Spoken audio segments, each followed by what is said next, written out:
Hello, hello, hello, hello. Hôm nay chơi game mới thử phát xem như nào. Tôi, em K Astana. Vào game luôn à? Ôi,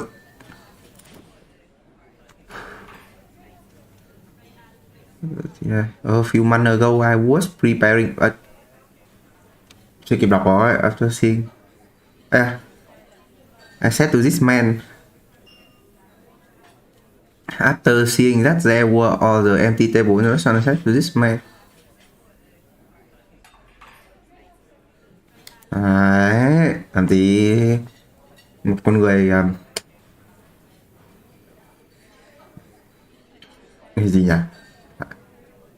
Não chậm quá, bỏ mẹ rồi.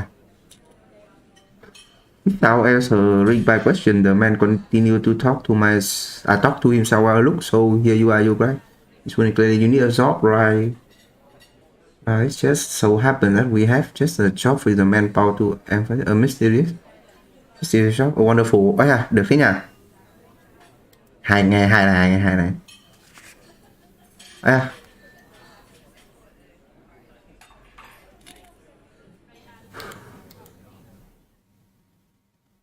à, bấm để mở thư. Ôi, congratulations on becoming a member of SCP Foundation. The Foundation highly value your knowledge and expertise. Đấy, người nhận ra được cái tài năng của mình rồi. We firmly believe that you are the one we have been searching for. Acha, we will assume the position of assistant archivist in the archive department group 3 direct check our. Đây. Đi làm việc mới à, không bồi bàn với bụng hết. Ê à, trông xịn thế nhỉ. Thằng máy trong bụng xuống.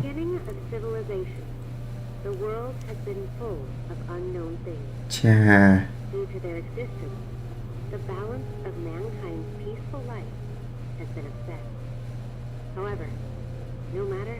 Ôi, trông như tù nhân đấy kìa. There will always be anomalies that cannot be explained. We don't know where they come from or what their purpose is. These questions plague mankind and affect our daily lives. Ôi, còn gì to thế? That we founded the SCP Foundation, an organization dedicated to containing anomalous items, individuals. Nhà kho rộng vậy. Nó xuống mãi không đến nơi này.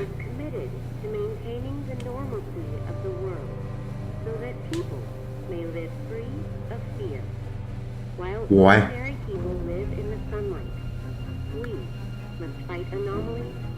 Vẫn chưa hết à? Trong này có mấy con to thế nhỉ?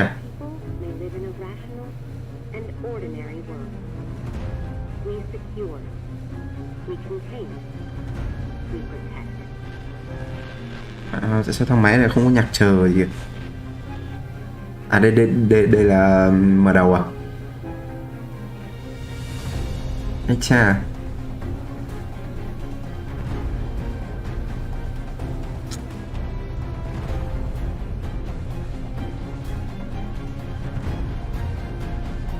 Trông như cái nhà tù này. Lính cầm súng trước kìa. Lại xuống này thì đi lên lại có gì nhỉ?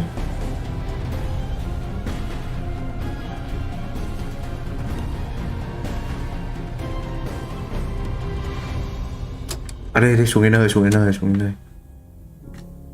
Ê ạ. Có nó chạy này.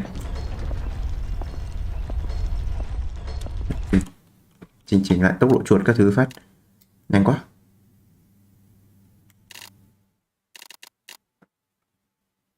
Cũng thế rồi à?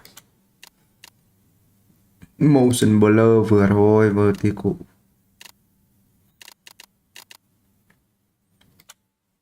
Thêm tí FPS lên. À, nghĩ anh Dương à anh?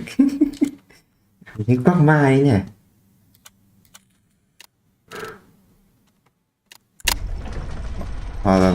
trông đỡ hơn rồi đấy. Thế, không có ai đây à? Đây là thẻ ra vào này. Ôi, quẹt thẻ luôn, xịn thật. 9 bao nhiêu? Ok, 914 này. Cửa cứ mở hờ hờ không mở được chứ. Chỉ đây, phòng làm việc mình ở đây. Phải quẹt thẻ à? Đây à? Chào Quốc Hoa nha. Em có mai Peter đi làm công việc mới trong ở nhà kho điên cuồng máy tính cũ thế. Ờ,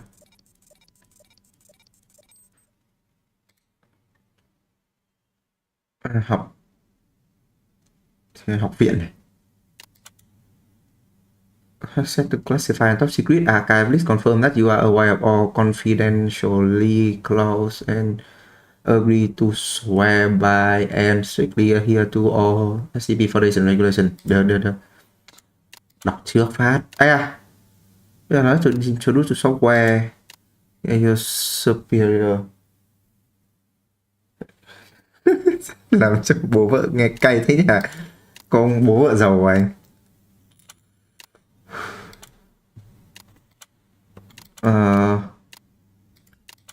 Friend ấy à, how's the mission go again? Đấy. Ôi,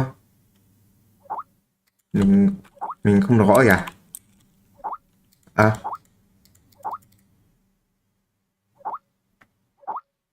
không trả lời tin nhắn đồng nghiệp luôn. Xấu tính thế nhỉ? Đây. Ô, gõ nhanh thế.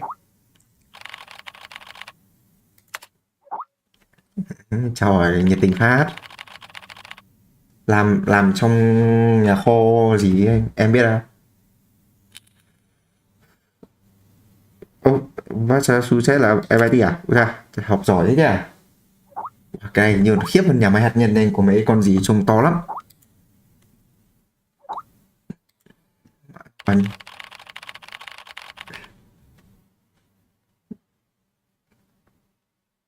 Homer là ai anh?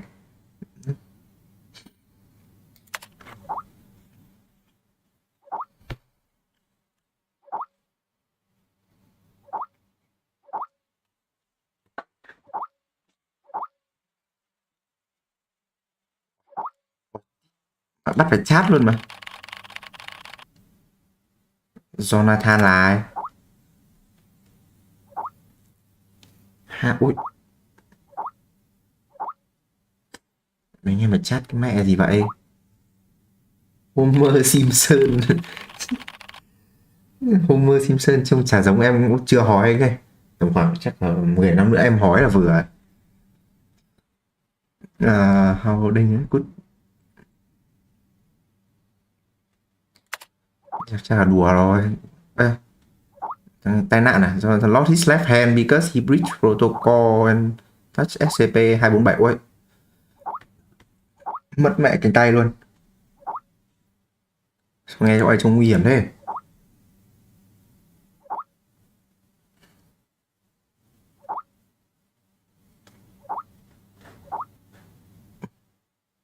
Peter được, anh là Quắc Mai mà. Ok, trông giống hết. Quả mũi khoằm ấy thì mà không chối ở đâu được.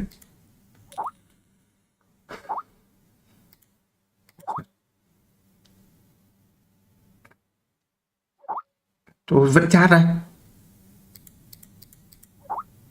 Ôi, lỡ rồi. Để không bấm vào friend phát. Mấy anh em đồng. Ôi, gửi gì đây? Cho đọc với. Ê, không cho đọc à?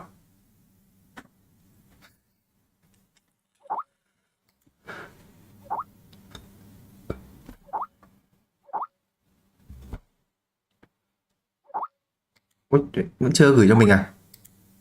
Chắc Hour là trưởng phòng này. Đó. Trả lời cho chuyên nghiệp phát.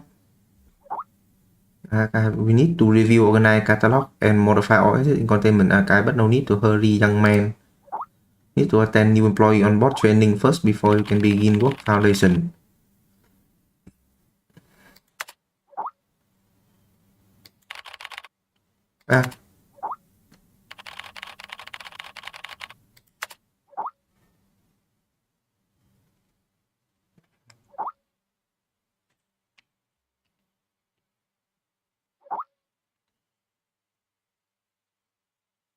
Ôi, tôi bỏ mẹ rồi. Học MIT đi vào đây làm quản lý kho.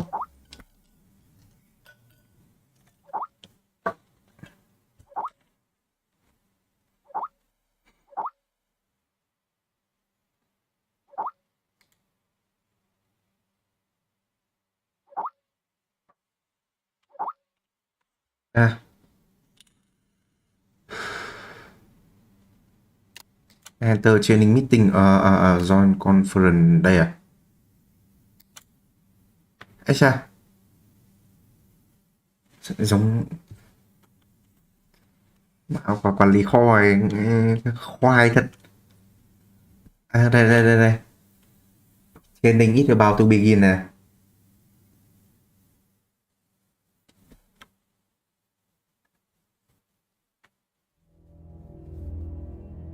Cha. Jason Carter is a death row inmate. Rồi có In exchange for clemency, tù nhân he has agreed to work with the SCP Foundation for 30 days. thằng này bị tội. Em thấy như cái kho này nó không chứa xi măng thôi, chứa cái gì ấy. Bảo tù nhân mà lệnh án tử hình mà đi vào đây làm 30 ngày được ân xá này là không có trông xi măng gì đâu.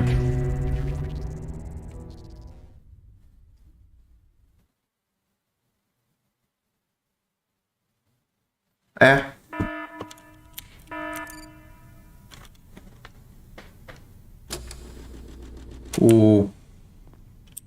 cha mặc bộ này, ơi thôi, có bộ quần áo luôn, đây phải mình đâu nhỉ? Trông nó bị bắn mấy cái này là cái gì? Ui.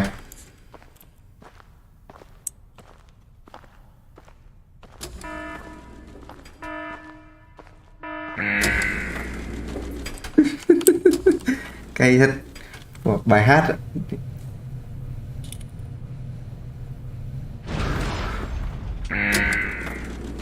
Từ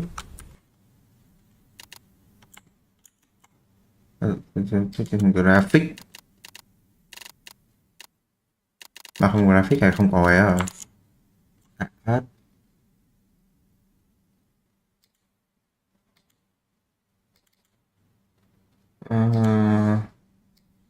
Mỗi lần vào quên phải chỉnh lại cái này, rách thật. Okay.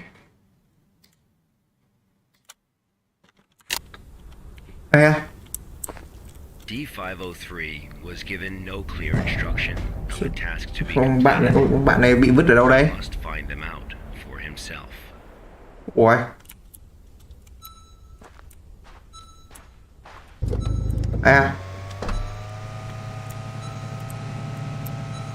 Mà tôi xong rồi, thế là thành đúng là đi làm kho vận thật rồi. Thế đóng quả xe tải nhặt cái gì ấy?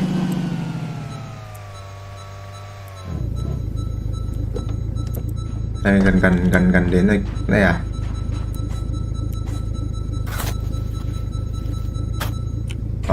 Damage petrol tank.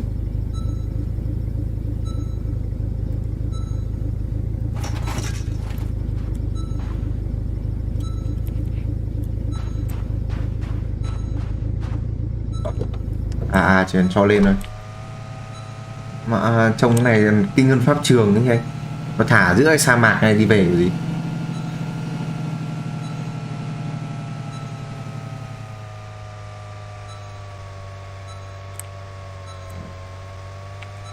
Mà đi ngang tí đã. Nó lên là lên.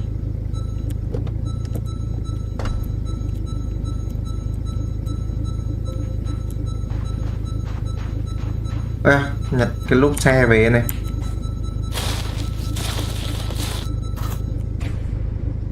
Các Atovico này, lốp xe thì cần gì phải biết. Ui, vẫn luôn nhặt nhặt lỗ bình xăng cái lốp xe mà nặng thế nhỉ. Rồi đi xem thử em mấy cái này nó nhẹ hơn không. Ở đây là công việc nhặt rác thải à. Mong mà này nhẹ nhẹ tí, trông cái này có vẻ nhẹ này. Ủa, cái thùng mà này thì nhẹ đấy thì.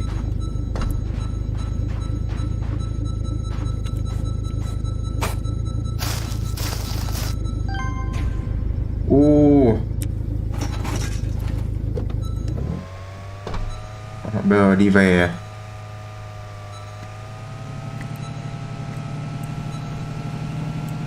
Nhặt được cái đầu người. Không, sao nhặt được cái đầu người được anh. Đấy, xuống dốc tăng tốc phát. Này cái dốc này đi tốn xăng lắm. Đây.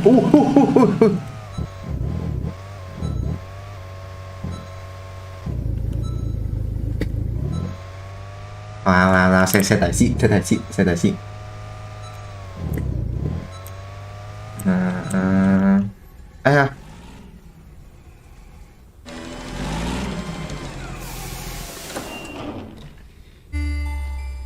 Như này, pull down the level to confirm incinerate. Ô, két. Ui, chỉ đốt ở trong cái ngăn, bảo đốt cái xe tốn tiền quá. Mấy anh em mày có cơ chế làm việc hay thế nhỉ.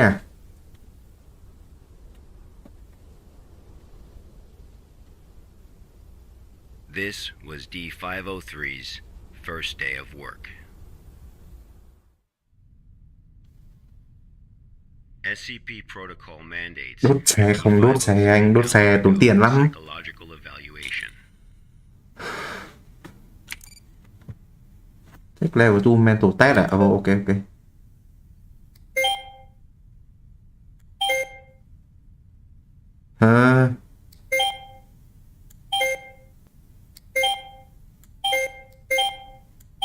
Đấy, xếp hình đơn giản.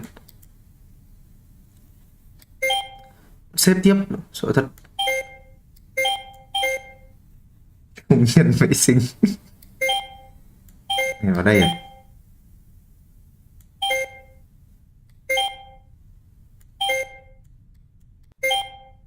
Sao trông nó cứ sai ấy nhỉ. Đây. Ui, thừa mảng to đúng này. Xong rồi. Này không phải ở đây rồi.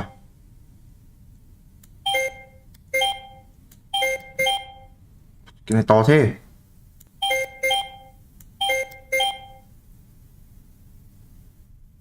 Đây.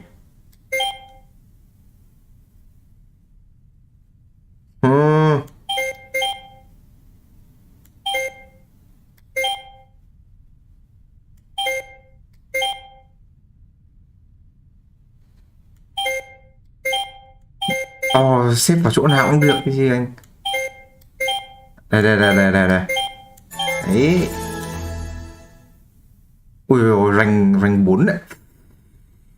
Và ông làm mất 4 phút kìa. Nhân vật này không phải nhân vật thông minh nhất. Còn còn 20 mấy ngày nữa cơ. Được ăn này. Chà, cho burger trông lít thế nhỉ. Cái địt.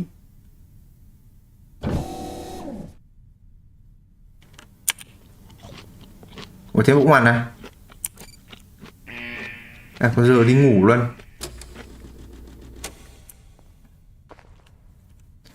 Mẹ này làm này chắc được 10 ngày điên mẹ mất. D503 psychological data was collected.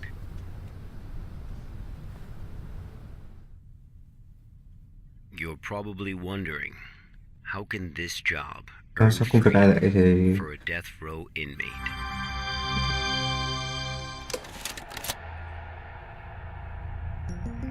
Ê cha, Good afternoon, everyone. I'm Dr. Raymond Ham. Đến Hà Sa thích ăn burger anh. Welcome to today's training conference. Today, I'm going to share with you a little project I've been working on called SCP-7457.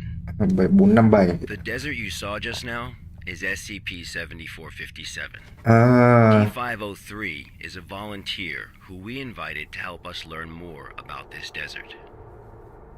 Prior to the Foundation's involvement with SCP-7457, 329 people went missing in this 329 người area. mất tích trong cái sa mạc As này. a precaution, we have introduced lockdown measures Lên hà hà to cày thật. find the cause of these disappearances. Đấy cha. As everyone here is new to the Foundation, it will be good for you to learn about SCP-7457. Let me explain how it works. Before we get started, are there any questions? Không bạn Will ấy. I'm Will Barton, 3rd Special Squad, Site 86. Hello, Will. Before I came here, I thought I had a basic understanding of the Các Foundation. bạn Will này cũng đang học I've mà. heard of these anomalies, but only in terms of human anomalies. I had no idea that SCP-7457 was a desert. How do we begin to make sense of this? That's a good question, Will. All the unexplained phenomena we are monitoring are being labeled anomalies. Human anomalies, regional anomalies, artifact anomalies, and various other phenomena beyond our control. The work of the Foundation is to isolate these anomalies and prevent the public from, shall we say, experiencing them? Okay, next question. Nghe dễ hiểu ấy chứ. Hello, Dr. À, Mark trong điển trai ấy Mark nè. Harris, a research intern from Site 27. In the video, we saw Kia mà trong ai cũng đẹp trai. picking up garbage in the Mỗi desert. mình trông tù đầy Why did này. he do that? And what does this have to do with anomalies? Okay, Mark. What I can tell you now is that everything you see is part of SCP-7457. SCP anomalies can be a little difficult to understand at first. Just know that it, or they, have their own rules. Perhaps you'll understand what I mean once we finish watching the video. Vẫn xem tiếp được à? Okay, let's Nhưng mà em move có phải on. thằng đi tù đâu. Ok. Em đây là clip rồi mà. The first week was fairly normal. However, there was an interesting occurrence on the 8th day. Đây ngày thứ 8 rồi. Trong ngày thứ 8 mà còn 2-3 ngày nữa này.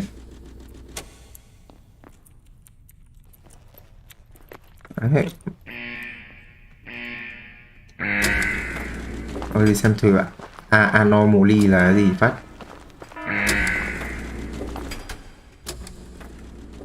Let's have a look at what happened.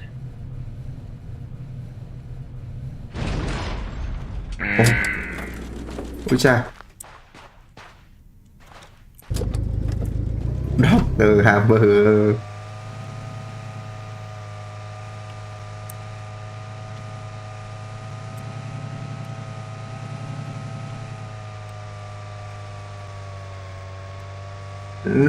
Hay là đi ngang vậy. Y xe luôn mà sợ thật. Đây, xuống dốc. Ý.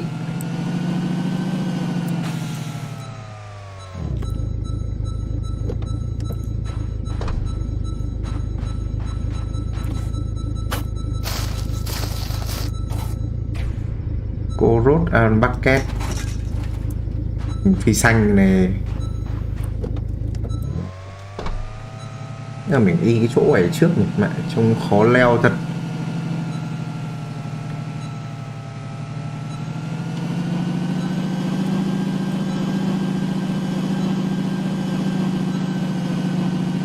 Bay.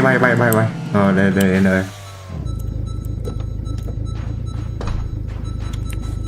Đây là gì? Tản nhiệt à? Đây là cái điều hòa. Rồi. Anomaly là cái gì đây? Chả thấy bất thường nhỉ? Thấy mỗi cái sa mạc mà đi dọn rác ở sa mạc mấy anh em giống mấy anh em mẽo này mà. Nhất.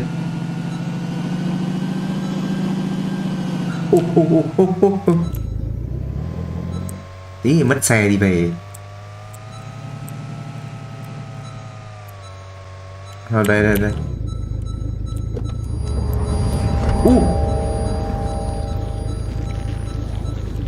Cạt màn hình, anh cạt đấy ai dùng? Đây là cái gì? Blank spindle feedback cable, cuộn dây à?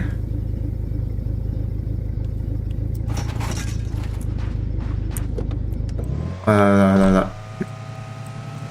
Ủa, mình cuộn dây đấy hơn 100 cân đấy.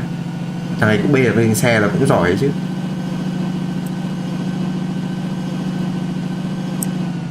Phải đi cẩn thận phát.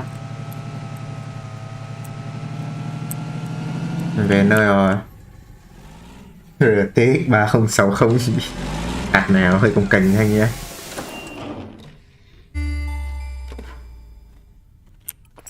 Trăm 10 cân và bê được lên xe là cũng khỏe đấy. 503 had completed his task. However, he did not realize that he had already encountered his first anomaly.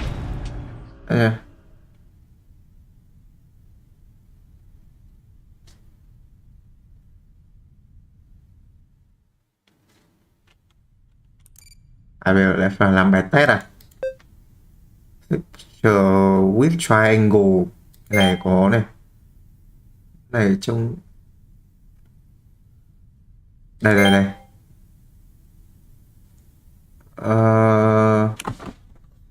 Nhìn gần. Trông xa quá. Này, cái này có triangle rồi. Còn gì có triangle đúng không nhỉ? Confirm phát. Đúng. Click continue. Result equal to file 1 này. Cái này đi có mà 5.000. Đây, 15 5. Đây được rồi. Cái này không này. Một này không này. I'm not robot đi. Quả ví dụ 5.175 chia 25 nó có nhiều. Đây phải tính cái vắt. 3/7 4 thì không phải. 5 chia 3 là không phải đây. 25 trừ 1 bằng 24 cũng không phải này. Confirm. Ý, mẹ toán học không cần máy tính.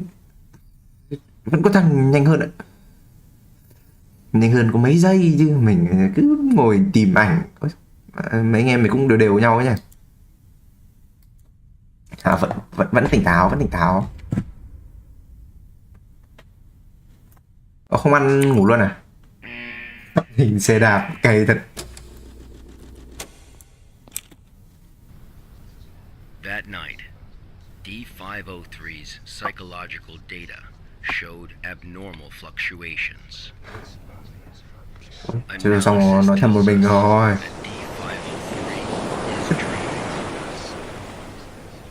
Chọn hình máy bay, chọn hình xe buýt nữa anh. Unfortunately, though, we have no way of knowing what he dreamed of that night. Chà. Bạn ấy mơ gì ấy? Mơ bãi biển.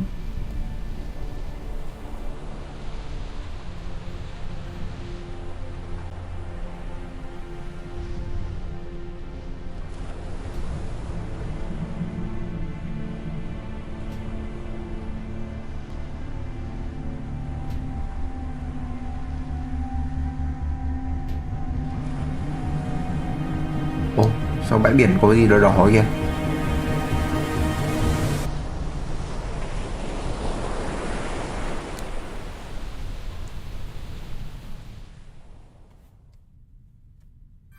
Mơ thấy bác Hồ cày thật.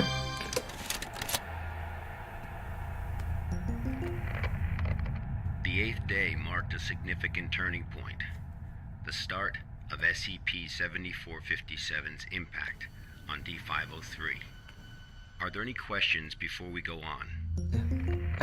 Cái trông được thế nhỉ? I'm Spencer Jones from the Special Operations Department of Site-21. Hello, Spencer. It's still unclear as to why D503 needs to pick up all of this trash. Tại xong bắn bỏ If you luôn. wanted to monitor his psychological response to SCP-7457, Why not just leave him out in the desert? Why assign him these tasks when there are already psychological evaluations taking place? Okay, our analysis has indicated that SCP-7457 produces a new cluster of trash every 8 minutes sa and mạc này 37 tự thải seconds. rác à. If waste collection is not done regularly, all that trash may soon flow Yes, into mấy our con kinh đấy. Em nhớ có mấy con kinh thật nhưng mà không biết nó có ở trong này không rồi. Còn về sa mạc tự xả rác à. It still has the potential to become a significant problem in the future. By assigning these tasks to D503, we can monitor his reactions while also containing the trash. There is another reason, but we will get to that one later. Is it not the case that the Foundation is exaggerating the importance of a minor issue before the issue is fully understood? Con vợ ấy cứ cãi lời tiến sĩ nhỉ? I must emphasize that behind us is the general public, who are wholly unaware of any of this. Being meticulous and maintaining a serious attitude is essential at the SCP Foundation. Mấy anh em làm mấy con này trông nhiều mà. Nó có hàng nghìn tỷ con ra thế biết con nào Thank you, Dr. Ham. I understand. Good. Let's move on. The effects of SCP-7457 on D503 became most obvious on day 15 of the test. Có cái phản ứng đó là tầm não nhanh nhẹn hơn đúng không? We were only able to track his movements after recovering data from his radar. It was definitely a bad day. Perhaps the worst. Con phi xì con cái cây biết nói à anh.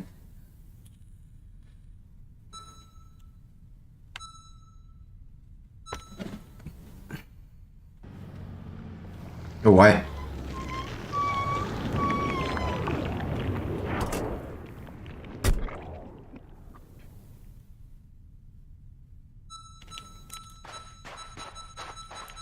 D503 found a radar that perfectly resembled his own. Đây là tìm cái radar giống hệt cái của mình này.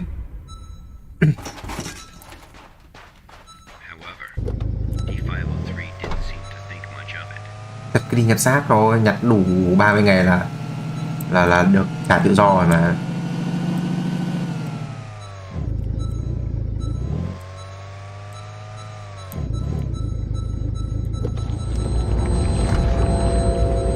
Có con xe công an kinh phết.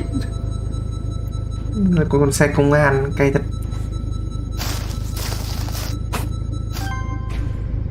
Lại Black Spindle lại cuộn dây này. Sao này suốt ngày xả ra cái cuộn dây mà nặng thế nhỉ?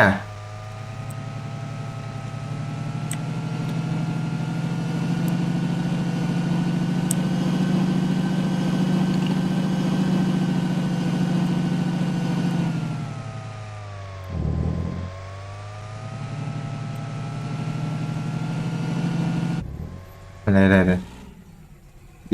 Đi chỗ khác. Đây thật.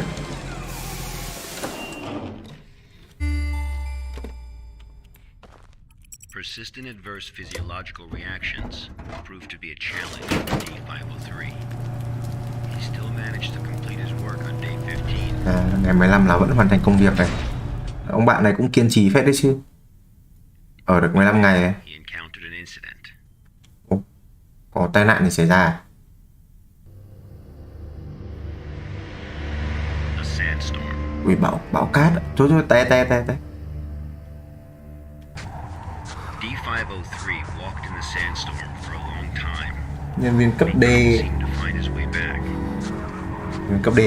D thì hơi thấp mình ạ. Trông giống bị thí lắm. Chả thế trông mấy này nhân viên cấp D là đi vào.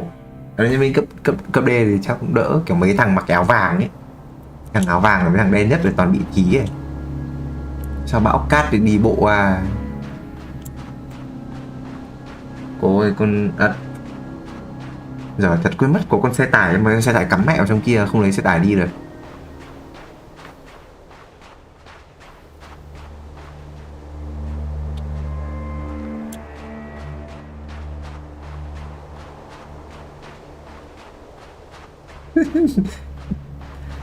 đen.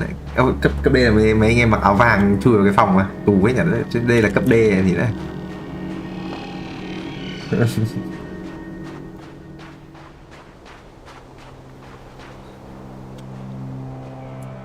Ôi, giữa sa mạc có cái chốt gì đây? Chạy phát sóng à? À đây đây, à về cái nơi cơ. Bạn này may mắn thế nhỉ? Tôi bỏ mẹ, ui rồi tôi bỏ mẹ rồi, nhầm khu rồi. Ô,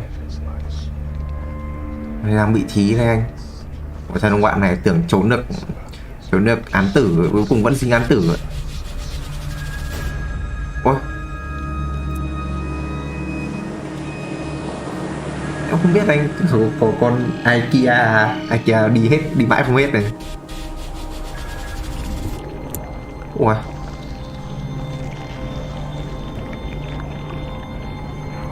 vào là không ra được cày đặt IKEA.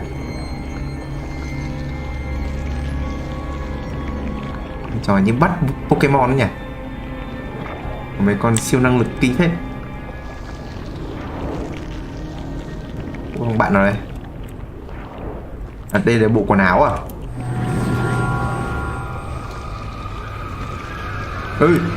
Ê, thôi bạn số bộ quần áo có dây cáp rồi đấy.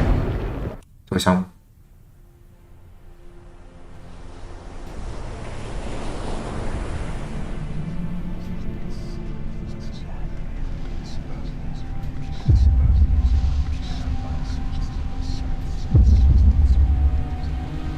Cái là nó con keo.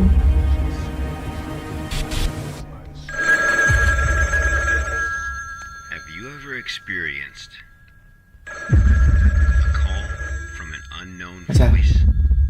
Có from unknown voice. Thường xuyên mà lâu mấy anh em tổng đài gọi lên không biết ai với ai. Ôi, mà ông bạn này vẫn sống á? 13 hours later, a visibly trembling D503 returned to Site 8. Ôi, mà ông bạn này khiếp thế nhỉ? A psychological evaluation. Sức sống mãnh liệt á. Ui ôi, please connect all circle in one line. In D503's physiological data. Chứ bộ mẹ không làm được rồi. Đang làm tí mà thử thách của mấy anh em phòng khác xem như nào. Cái phêu mẹ rồi. Psychological evaluation were so troubling. We had to abort the mission. Cái gì đây? Ui rồi.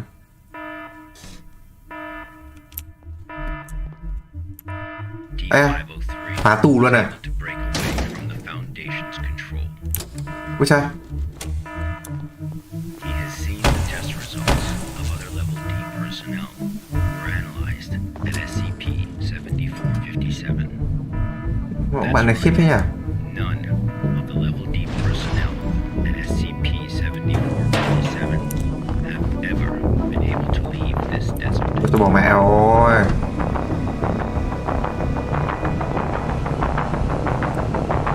Vợ phải đi đâu? Để vượt ngục đi ra cái sa mạc. Ôi, nào không thoát được, đi phải thoát thế luôn rồi đấy. Không, mấy anh em foundation chuẩn bị cho cái xe ác phết, đầm mấy lần rồi chưa hỏng.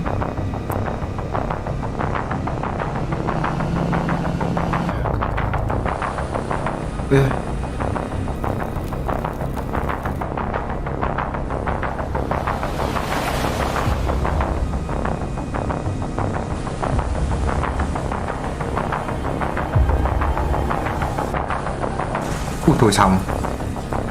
Ông bạn này lái xe cũng tệ như mình thôi mà không sợ.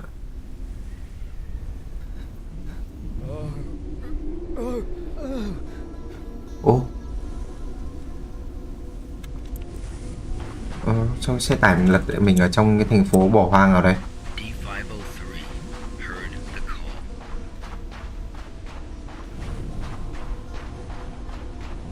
Humans often believe that their fate is in their own hands.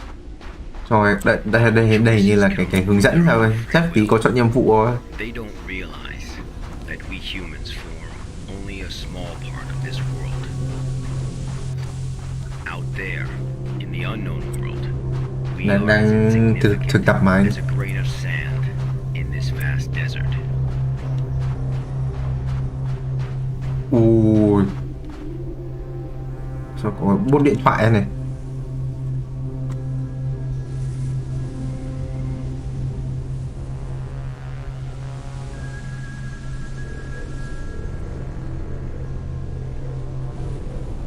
Bốt điện thoại đổ chuông luôn.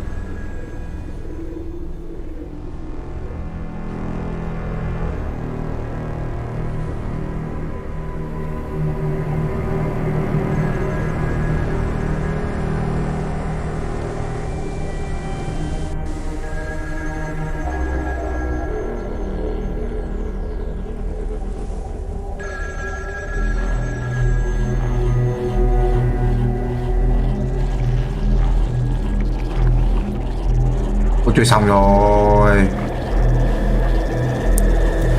Mất hết.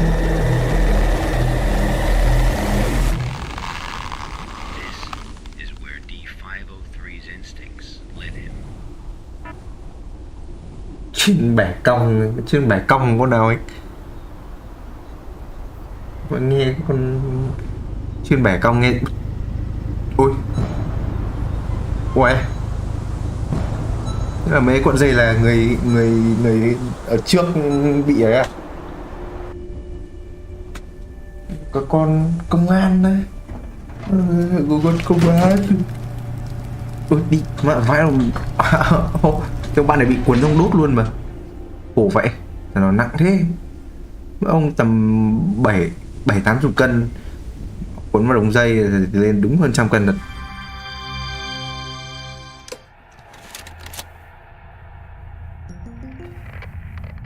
48 days later, experiment participant D722 found the radar that had belonged to D503.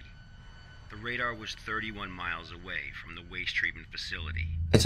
All the data we have came from this radar. People entering SCP-7457 will suffer varying degrees of psychological stress within an acute period. It manifests as a range of neurological and mental disorders, as well as severe and unexplained hallucinations. So far, not one participant has left the desert unscathed. The Foundation has tested 31 Level D personnel in an area spanning 2,267 square miles. Má ơi. Our testing continues. When you work for the Foundation, you will face various anomalies. Some can kill you, some may drive you crazy, and some will make you feel that living is worse than death. 1, 3, 6, 6. Nào để em xét thử mà. Just a taste of what you will face in the future. Before joining the Foundation, you were all leaders in your respective fields and industries. Researchers, special forces, FBI agents, Trông cay thế nhỉ. Trông giống công an. Cầm cái gậy này. Dr. Bob Squad. You are no different from helpless ants when confronted with these anomalies. Remember this. Bob Squad trông điên thế nhỉ. Important advice you will receive. Do not take risks. You will die. You are not as special as you think you are. If you encounter an anomaly, put your pride and curiosity aside. Run. Because that's the only thing you can do. God won't protect you here. Welcome to the Foundation, rookies. I'm Dr. Raymond Ham, and this ends the first class of our employee induction program. Học xong rồi.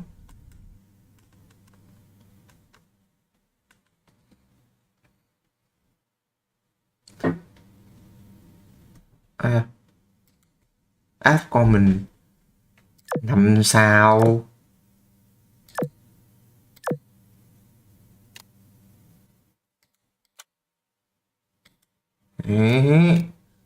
Như đi học ngày thường luôn. À, bắt bấm đây à?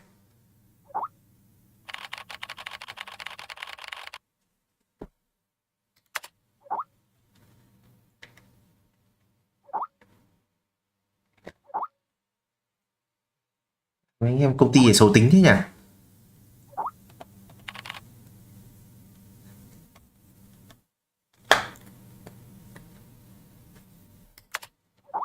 Đâu gì anh?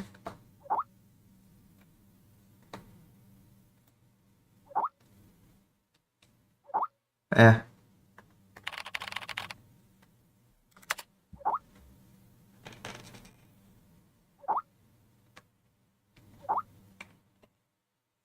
cô Stiopa để tìm thử anh ạ.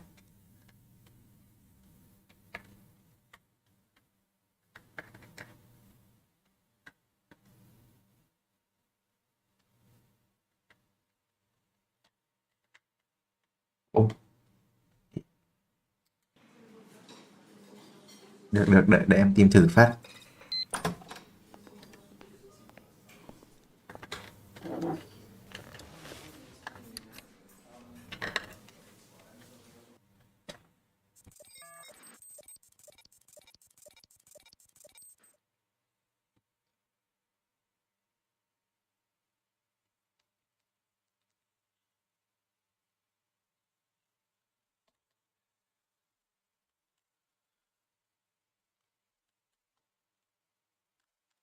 À,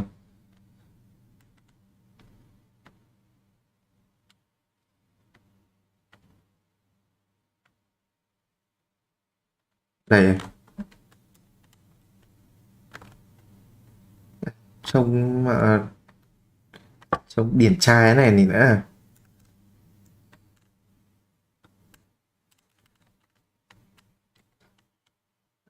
SCP à đấy là cao 5 mét đấy anh, trông người uốn ao neo cay ấy.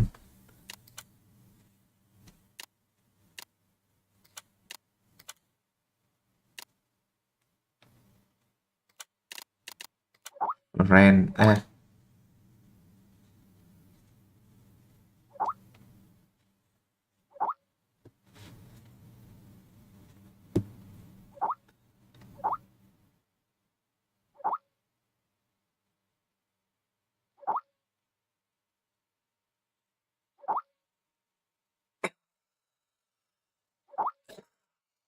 ủa ông bạn kia bị cử đi làm nhiệm vụ cho bố mẹ rồi, cần ghen đấy nha.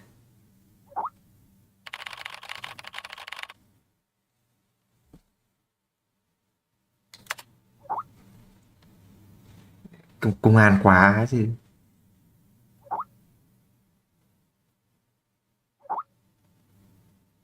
Review the archive and organization according to requirement. Do not underestimate the task and go finish it. Đây bắt đầu được làm việc rồi.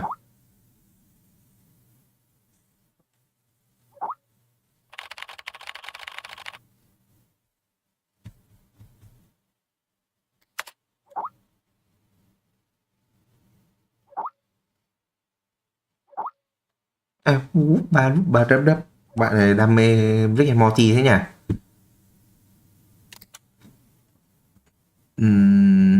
Enter data regarding investigation. Go to archive system. After clicking, data drag effect will be activated. Archive system left click on the data. 2273.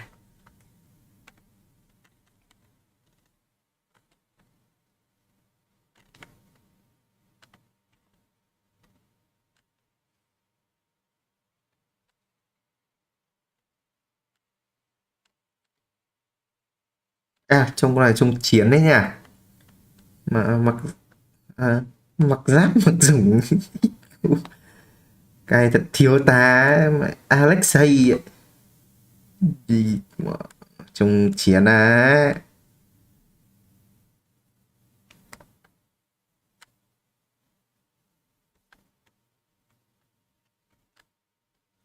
À, gì? Play recording after clicking dragging left click to release data. I'm Agent Q from the Accident Agent Investigation Q. Department. Containment breach occurred at Pony Station and contact with the Foundation has been lost. Agent Bella Lawrence was given orders to enter Pony Station and retrieve the black box. Following is a transcript of the interview with Bella Lawrence. Ồ, à mỗi lần nghe này là phải đi một lần này. Ui chà. Sao cầm cái hộp gì thế này?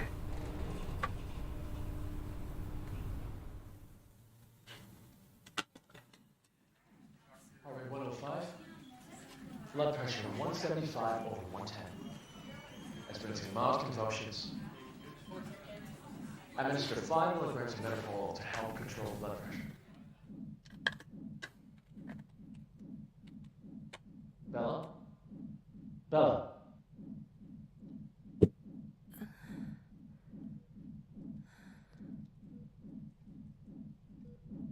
The drugs seem to be taking effect. Go ahead and ask questions. 173. 173 là con gì nhỉ? Where's the black box, Sparrow?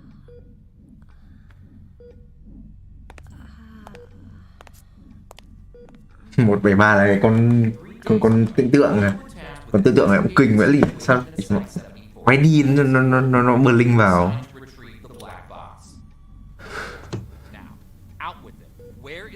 Hộp đen nào?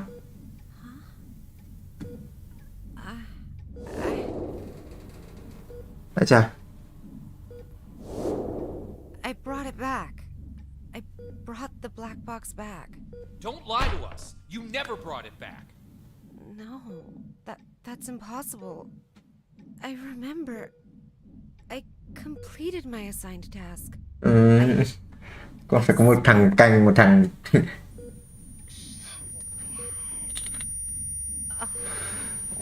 Con đấy bờ linh mà thân đấy. Nhớ con đấy bờ linh mà bờ linh ra sau lưng bẻ cổ này. Nhớ đấy.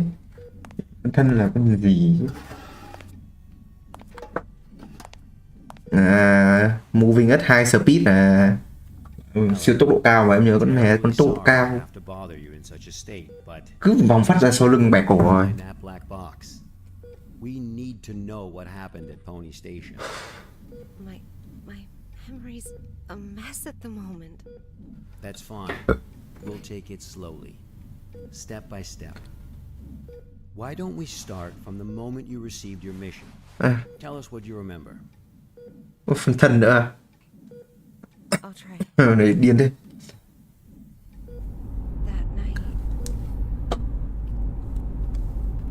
Currently heading to mission site 74, Pony Station. We'll arrive in about. Tượng phân thân được dã man. It's been 48 hours since the Foundation lost contact with Pony Station. SCP-701 experiments there have been ongoing. We have reason to suspect a containment breach. What is my mission? According to Foundation Security Regulation 709S, each site must have a black box placed in a secure area to assist in identifying the cause of an accident, should one occur. Your task is to investigate the situation and retrieve the black box. Black box? Got it. Okay, I've arrived.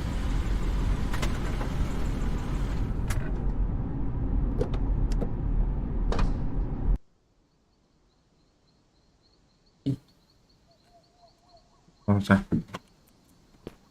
Rồi. Bây giờ phải đi tìm cái hộp đen này. I'm able to observe the mission site from here, but it doesn't seem like one of the Foundation's secure facilities. Pony Station, officially known as Site 74, was originally a hydroelectric power station. After it was abandoned, the Foundation repurposed it as one of their sites. Initially, it was used only to contain a few safe-level anomalies. Đường này đi được á? À không. SCP-701. I don't know all the details. We won't know the truth until you retrieve the black box. Got it. I'll complete the task as instructed and retrieve the black box. Em gái yêu đời đấy nhỉ? Device cable measuring the hue of the calculate the reality bending rate. The anchor device cable stabilizing hue of surrounding area, one of the best weapon for combating against reality bending. E blocker is a block neurotransmitter from behaving erratic result. Okay. Ủa? Rồi.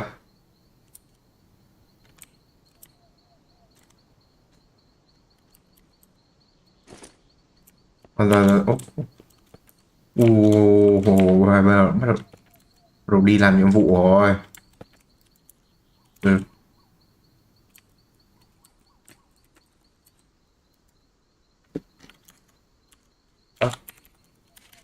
Bấm nút nào để mở mấy đồ cái lên này? Tab chỉ có mỗi ảnh thôi này. Tình xem có vứt lại dưới đất không phải? À không vứt lại dưới đất đâu. Chắc là đồ cầm tay này. Chà. Đây. Này không cho nhiệm vụ rồi. Nhiệm vụ 1. I've just entered Pony Station. Retrieve the black box from the lab. Room 705. The elevator. 7. Ủa. Sparrow. Must. What's that? Bald Eagle. Usability rate. Nhanh. This is out of the safe range. À đây. I'll place a reality anchor. Chỗ này trông nguy hiểm thế. Đây. Okay. Much better. Nhận thật lại. Let's find that elevator.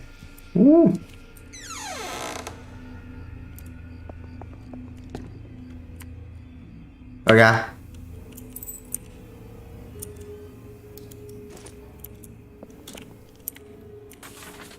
Today I read Dr. Short Thompson research log. Chán cái SCP-701 could it be true has be performing comparison experiment on chimpanzee with this whole time. What he planned, he not realize what he is up again. This whole thing is turned out to be an ungodly mess. It's now abundantly clear that why the Foundation transferred him out police station, leaving me to take over this post. He was performing the experiment all wrong. The whole direction of the project was all wrong. Không được chọn này anh ạ. SCP for great potential. I still believe I will have to adopt new method. Study efficient, fast, right? We will begin tomorrow. Dr. Tyler Cooper. I found this guy. An eccentric and a thrill seeker. Má ơi. À. Có cúp này. All personnel on duty shall not leave early. Absent from work is strictly prohibited. Chúa hề. Chắc có mấy con em thấy như linh tinh trên ảnh có mấy con cũng không, trên ảnh game nó toàn cái gì ấy. Có game 8-bit đấy cơ. Now shall strictly comply with the script. All personnel on duty shall fill inspection form fully. Spare key to room 101 play under a flower pot. In the visitor, if you play back in the original location. Ok. Thế nó có một cái chìa khóa. Phải đi tìm. Đây là phòng đấy mà. Đúng nhỉ? Đặt dưới chậu cây à? Đi tìm chậu cây khác phát. Ngoài không mở được này. Đây. Cái đi, không có gì ạ. Không dám chậu cây thế. Đây à? Ôi mưa rồi. Chà. All the plans, including the project schedule that follows, have been disrupted. The actors of the whole site is theirs. They managed to procure a goddamn script from God knows where. Xin sai palette. And Dr. Cooper, whatever his name is, in particular, he puts on airs every time the operation starts as if everyone should listen to him. Who does he think he is? I have to let him know who's the boss around here.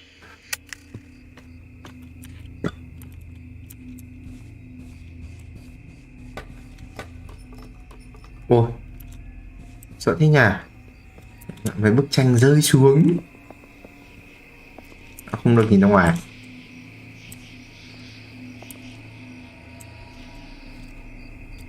Em thiếu nhập vai quá.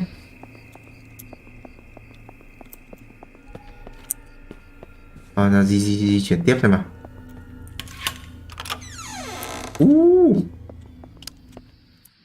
Gì đây?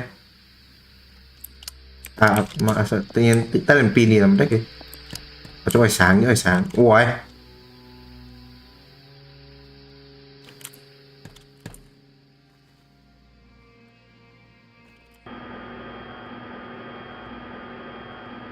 Lưu á, to control elevator, ok.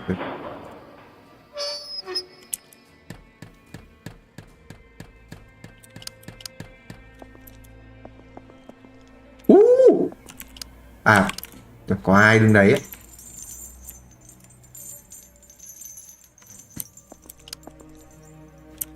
Tiếng gì nhỉ?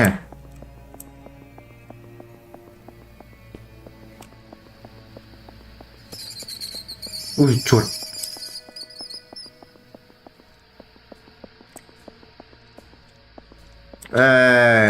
Hello. Phải nhảy qua này à? Nhanh nhẹn á.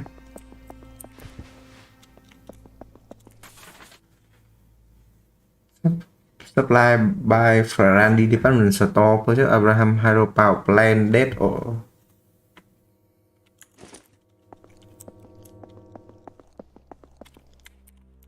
không cầm theo vũ khí cũng khủng gì đi à? Nhớ mấy cái tượng gỗ nó di chuyển ra.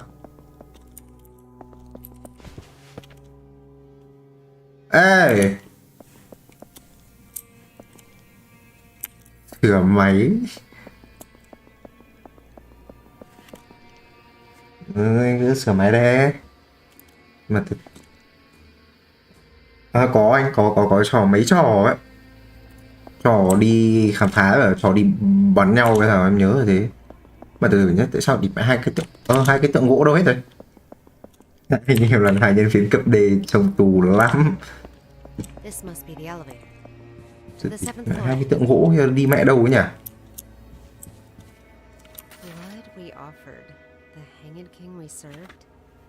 The Hanged King luôn.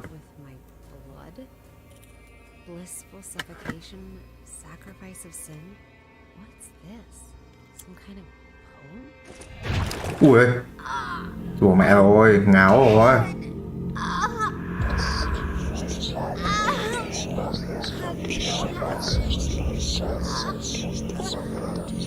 Giờ có cái máy không dùng.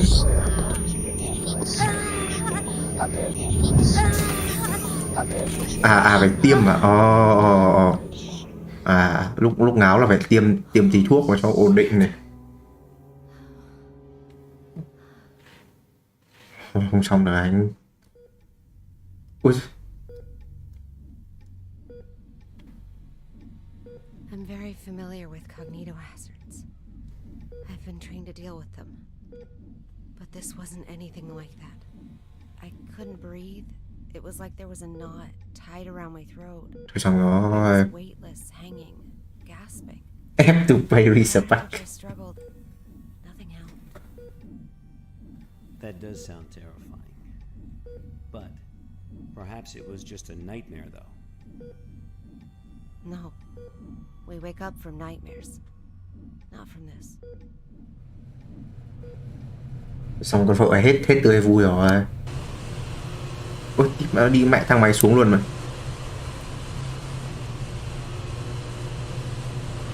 Ui.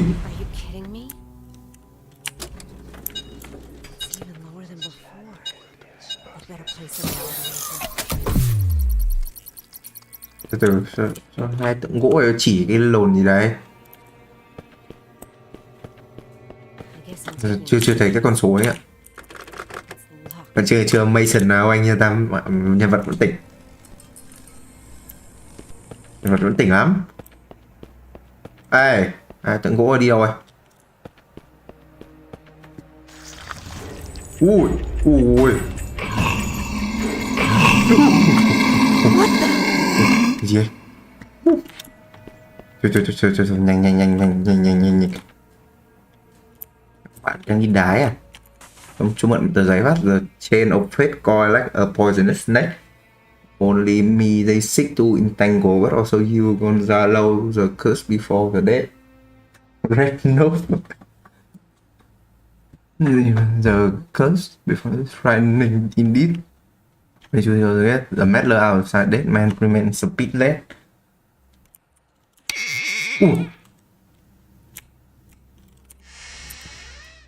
Wow. Tượng gỗ. Chà. Tôi thấy tượng gỗ rồi.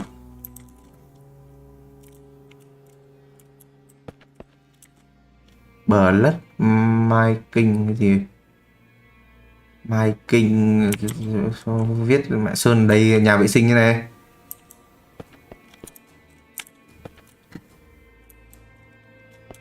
Di chuyển tiếp phát. Còn nhà vệ sinh ở bên này nữa kìa. Chà, mẹ ông bạn còn đang đi ỉa chứ. Mở hết cửa phát. Isabella Ips tech vô tu ca cay thật. The Bodaki was to be recorded in the book. The archivist would never know a moment rest and would evidently become overburdened with fatigue. I put no here. That is my enjoying son. Or would he come to see me in the convent? He'll get me my very bad red and prepare a glass of poison wine. Định đầu độc con trà. Name and the Mattia under the share my own flesh and blood. Wow. Rồi gì đây?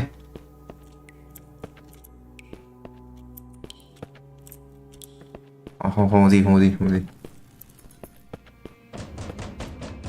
Ai đây?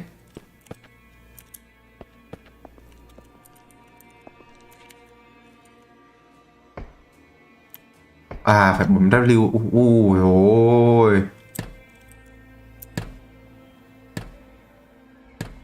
This cognito hazard. Could it have something to do with SCP-701? The situation here is much more serious than I expected. Không tại sao mình lại tham gia công việc này trông nguy hiểm này. Má ơi.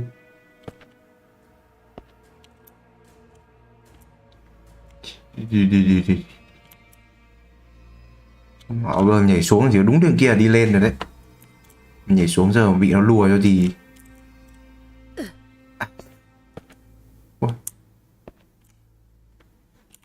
Rồi mấy anh em từ từ đợi check máy tính cái. Recently formers in that group of military. The best view interview. Là mấy anh em chưa di chuyển được.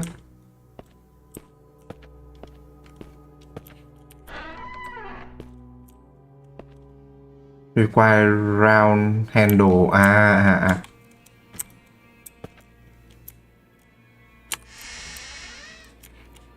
Round handle đâu nhỉ?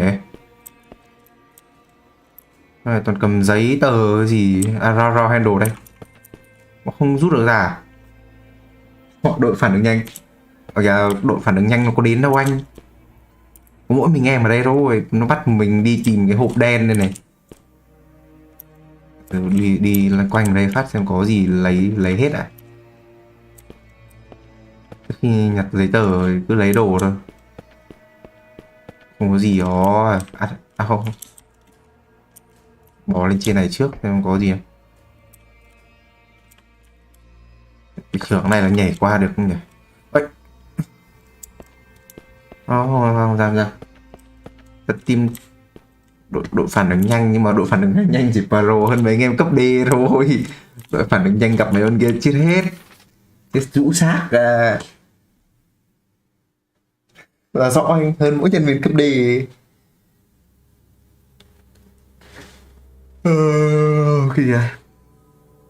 To cover up the truth, Gonzalo ordered the rest of the three men who witnessed the Queen's confession and imprisoned the Queen in the convent. Gonzalo then goes to a secret meeting with Ambassador Alagada after learning of the Queen's captivity. Antonio began to plot his revenge. Yeah. Ui. Mấy cái nhân viên cấp D này phải không, anh nói thế. Người ta còn được huấn luyện bài bản nữa, nhưng mà huấn luyện bài bản gặp mấy con khiếp thì cũng chết. Person này, Gonzalo, Antonio, Alinda, Francisco. Okay, and I will need an order the royal chief to make a stew from. Giết nhân chứng xong làm cho vào nấu lỗ lẩu luôn. Witness daughter Alinda is then play in the convent. Antonio and his squire enter the convent to confront the queen. Sao lại kỳ hạt? Ta huấn luyện bài bản, anh yên tâm. Có tội súng là không có tác dụng. Antonio and his squire enter the convent to confront the queen. She tried to kill Antonio but nhân viên cấp D mặc giáp cầm súng nghe cay thật. Và mấy thằng nhân viên cấp A thì cũng là nhân viên cấp D mà não to hơn rồi mà. He tried to kill Antonio. Ui.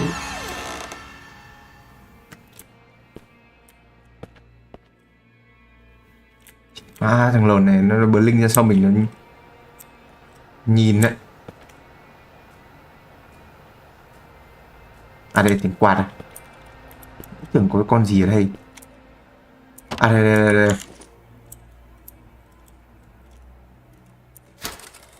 Lấy phát ready to switch picture.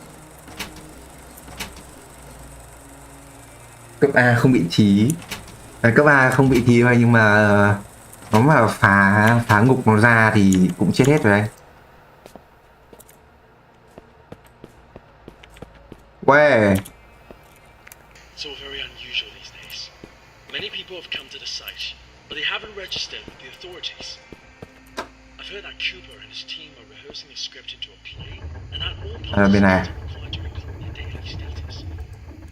My experiment has Chưa đến. because there's no one left to work on it. It's not right. Đây nhá, đến vừa đẹp rồi. An informant of the malpractice Yếu. going on here. Who's that? Local mass incident involving student in auditorium present. Mấy ông phản ứng nhanh để cay thật. Incident finally took a place in auditorium while were processed. This triggered the audience to attack each other. Result 13 deaths and 7 injuries. The cause of incident is unknown at this time. So many files. This must be the archive.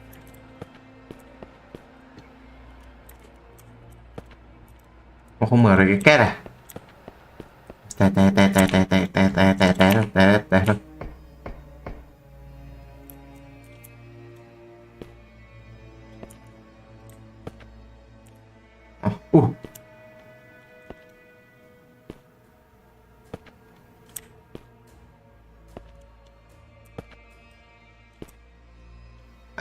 Đây nó mảnh giấy nữa chứ. At first most of the on-site personnel 973 xem là con gì phát.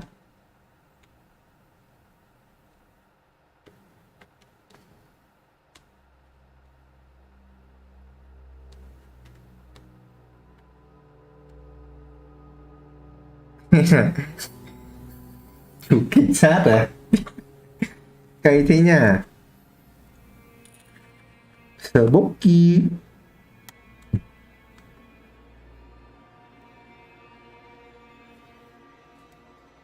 Sở bốc kia. Document to few volunteers, they become more circulated and the number of people coming to sign up certainly increased. Quite figure out reason behind it yet, but will I take it as good omen? Now I have managed to mobilize the entire station to participate. Every single person chance to prove myself not to take it every day. Bạn nhìn đất này. SCP-701 là con gì đã? Sợ chưa phát SCP-701. Nhân vật trong game không biết nhưng mà ngoài đời phải biết trước. 701 Black Box. Thì phải bỏ mẹ rồi. SCP một là giờ hành kinh, overacting intelligence, powerful being, monarch of a distant realm, một Anakada, most powerful entity in the multiverse. Thôi xong mất hết.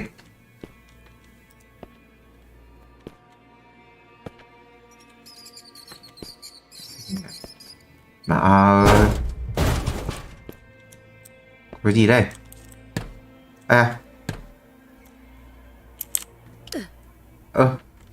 luck is on my side. This ought to get me to the 7th floor. Trước khi đến tầng 7 mình đi xuống dưới xem có gì không. Thì biết ngay mà, giờ hành kinh tragedy, sacrifice. Chả pro quá chứ anh, đi cho một đứa con gái đi tìm hoàng đế á, dã man. Mấy ông ấy, mấy game này cho cả công ty đi tập bắt đánh nhau với hoàng đế luôn. Đi mà ông anh ấy điên thế nhỉ? Dr. Cooper đi bạn đi tất cả đi xuống là tăng số à? Một tần thủy hoàng tình hơi yếu so với con này ấy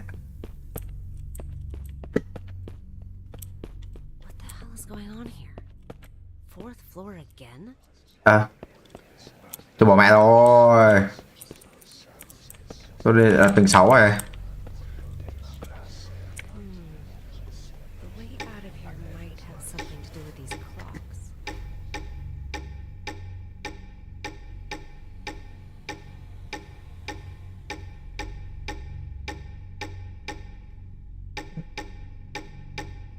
Xoay bao giờ?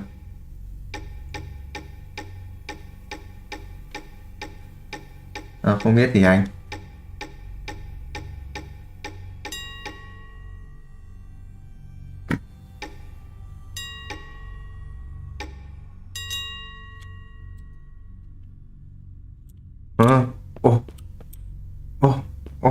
Được, không biết được chưa nhỉ?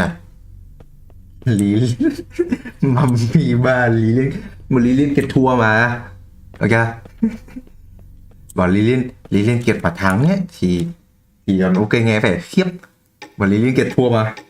Lý Liên Kiệt lại trở về với cát bụi, anh bảo khiếp. Lý Liên Kiệt thua ông anh tập gym.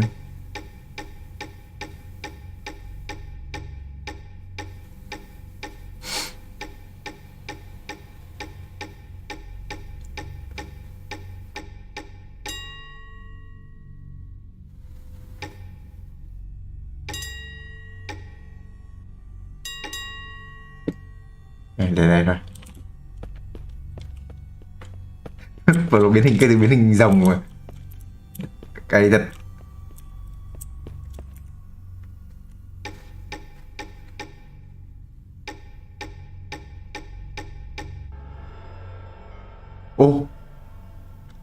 Xuống đến tầng 7 rồi. Ui, giật. Xuống tầng 7, đi vào tầng 7 đi. Ui. Đây.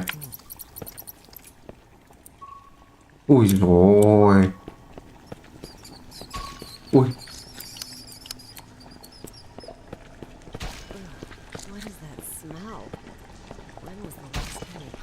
Gì đây?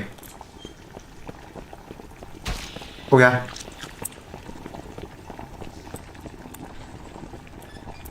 Đây dưới cống mà. 7 tầng hầm. Đây, mình có kìm. Tại sao lại thò mặt đi nhìn? Ngu thật sự.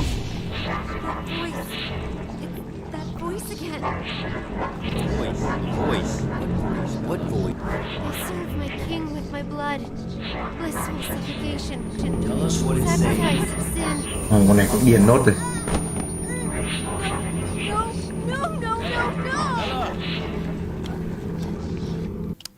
Bella, are you feeling better now? Được. Nhập Imhotep. Sống được 2 phần. Looped around my neck, pulling tight. Weightless, hanging. Nothing around me. Just Bảo đi Dangling. nghe thế giọng nói ấy. Fighting. It will swallow me and make me its slave. Ella. Cái công ty này đen thật. Cả công ty đi tập chết hết. Randy Orton nhập. Okay, let's continue. The situation there was much worse than expected. Much worse. I knew I had to get in touch with the Foundation. I managed to find a phone, and I called for backup. Thế mà không gọi được cứu trợ. This is Sparrow, 09868, for Bald Eagle. I'm at Pony Station on the 7th floor. The situation here is much worse than expected. I need backup. Bella, are you sure this is actually what happened? What do you mean? Yes, of course I'm sure. Come on, Bella. Try and focus. What are you talking about? Bella, you never made that phone call. Ôi tôi bỏ mẹ rồi, ảo giác rồi. Of course I... What? Pony Station was completely cut off. There was no contact with the outside world whatsoever. A phone call? That would have been impossible. No, but I saw... What did you see, Bella? Tell us what you saw. Đi dần tích kìa.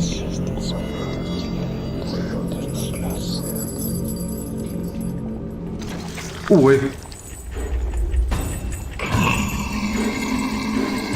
Oh shit.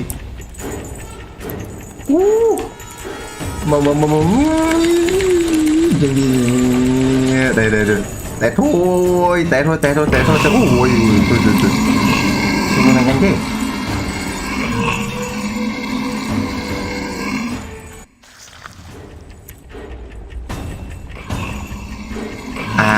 Phải này là người gỗ rồi à.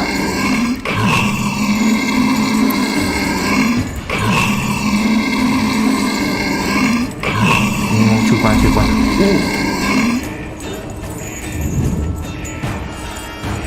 Rồi, thoát rồi. Imhotep. Đúng gặp Imhotep thật rồi. Rồi, thoát rồi. Mà Imhotep kinh thế nhỉ? Đi này là phải cầm theo hộp sốc lọ.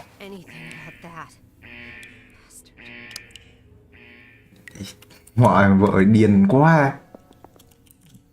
Đen thật, gặp đúng cái thằng người gỗ phá. Bị chạy.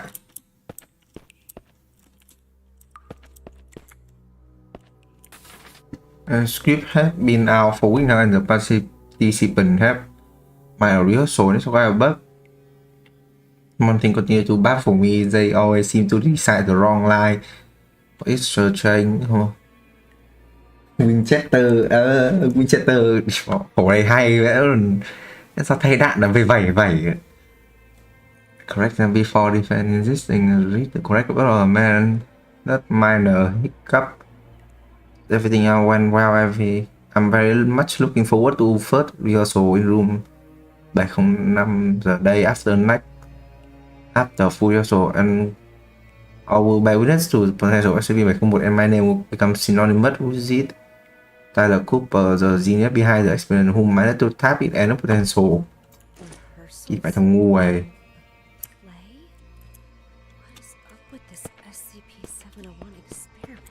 Sao đi làm thí nghiệm mà xong chết hết.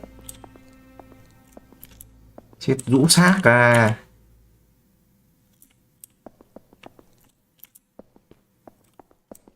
Ôi. Ôi. Không cho lao quả. Electricity needed. Ông anh vợ với ông tổng cục bảo vệ. Ông anh vợ hay là suốt ngày đi làm tí tiền. Có gì là lút. Sạch sẽ luôn mà.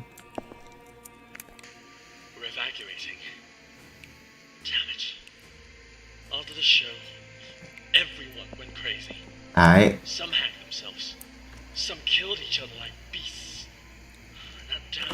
white monster. Quái vật da trắng. Much more destined to happen when it brought in that script. Everything that happened here is all Cooper's fault. It's their fault. This will be the last recording from the experiment. The hydropower plant was shut down forever. And no doubt my experiment will also... What's going on? Rồi xong rồi, ông Benny. Xong rồi ông bạn này gặp Imhotep rồi.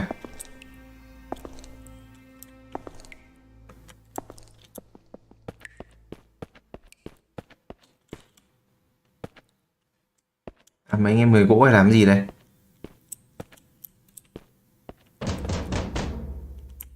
Ai đây? Act for personal Gonzalo. Obtain poison from Ambassador Alagada and plan to hold a banquet to poison the minister. À, độc thủ tướng à? Gonzalo fake to contain his conscience in a monologue. He describes his remorse for his crime, but he knows there's nothing he can do about it now. Antonio, Alinda and the Squire escaped from the convent, and Antonio promised Alinda that he will exact his revenge and marry her as new queen.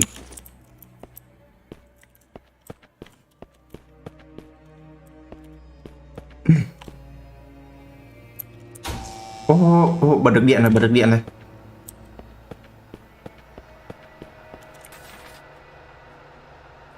The local town 5 students were involved in a collective incident at Cleveland's Institute of Art Drama Club in Ohio, and all the faculty member died of staff wound. A janitor was taken into custody as a suspect. His statement mentioned that 4 students used cái gì đó from the ceiling during rehearsal. Ui, Imhotep à anh? Này là gì? It was repeated by the last remaining person after they shot the teacher. The teacher died 2 hours after. Vua bọ cạp. Giờ vua bọ cạp trông phèn nữa hơn quả CGI thì mà sao The Rock chấp nhận đóng vai này. Ở phim đấy ngày xưa nổi thật, nhưng mà The Rock đóng vai này trông chán, trông giống kiểu xuống dốc sự nghiệp. May thì vẫn đi lên được cái gì.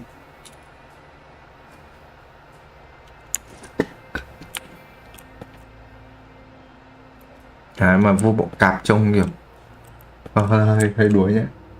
Kiểu ngọn giáo anh bây giờ đi kiếm cái hộp đen rồi, không kiếm ngọn giáo được. Còn gì để lút không nhỉ? Đây, đọc máy tính phát. Open research officially begin in order to prevent the dissemination of classified information or video. Ủa?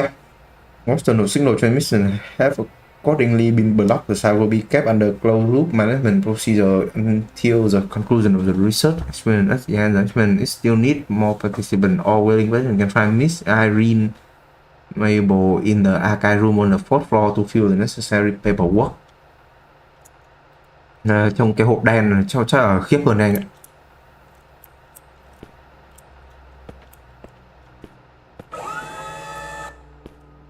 Mạnh với người gỗ lại biến mất rồi.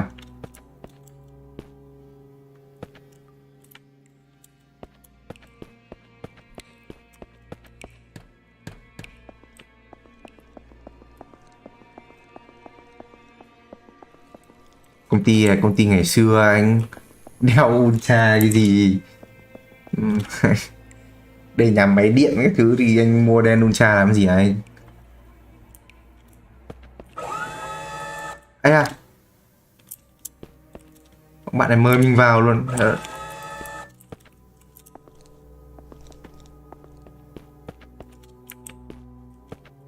Dịch sang bên. Ôi, tôi bỏ mẹ rồi, xin lỗi bạn nhé.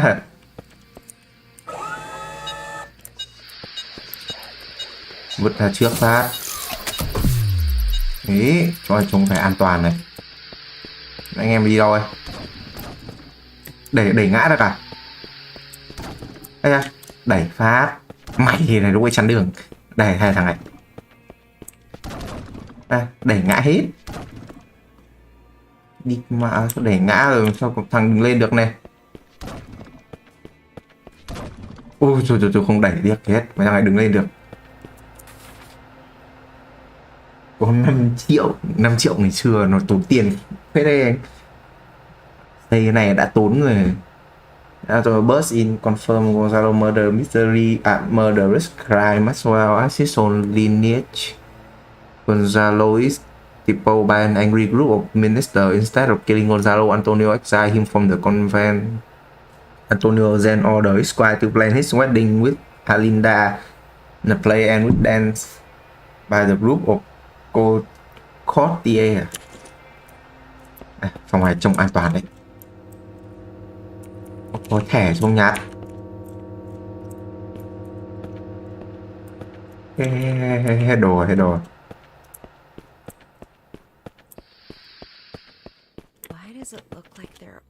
Đi vào đây không cầm theo thật em cũng đang suy nghĩ sao đi vào đây không cầm theo khẩu súng. Nó còn chưa chạm vào đã ngã.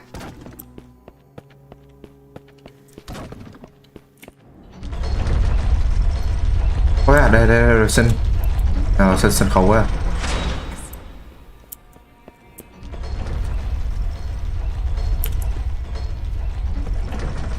Trước khi nhặt cái thùng, nhặt cái hộp đèn này xem có gì lút nốt phát.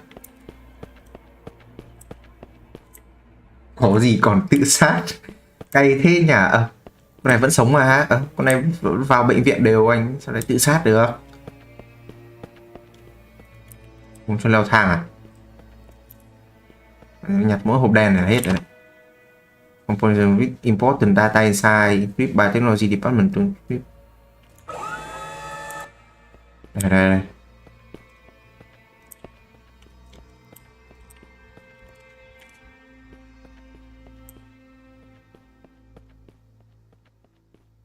Chúng mày sao đi xuống tầng 8 này này.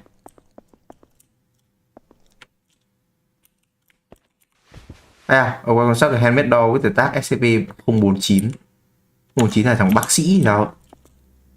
Thằng bác sĩ chữa bệnh.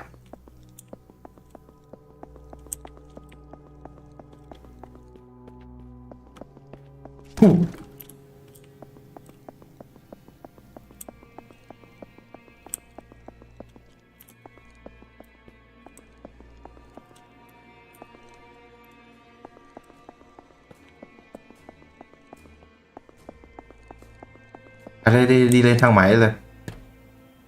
Thoát rồi.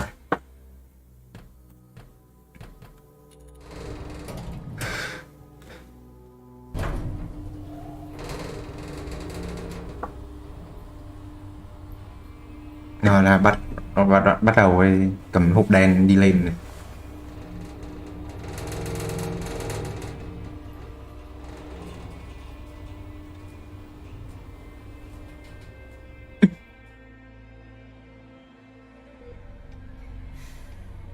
Bella, we really need you to tell us the truth here. What do you mean? I'm telling you the truth. I completed my task. Con này cầm cái gì về đây? Box from Pony Station. Looks like the cognito hazards really did a number on her. What are you talking about? I'm fine. Bella, there was no black box in sight when we found you. That's impossible. I'm positive. I know I had it in the escape elevator. And there is no escape elevator in Pony Station. Biến mọi thứ thành robot. Hộp đen. That's impossible. Đen nào anh? It's just impossible. Look at me, Bella. Try and focus. What really happened? What really happened? Bella, think carefully.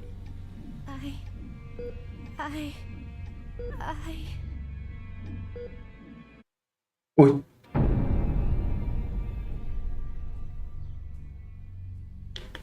Ui à.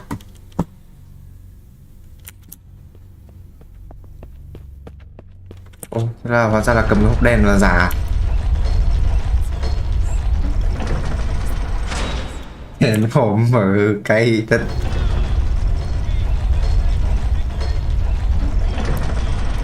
Kìa. Sợ thành vở kịch cái này.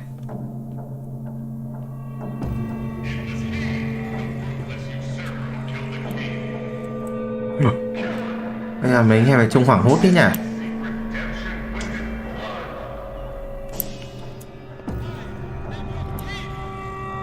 Mấy anh em đứng hết lên này.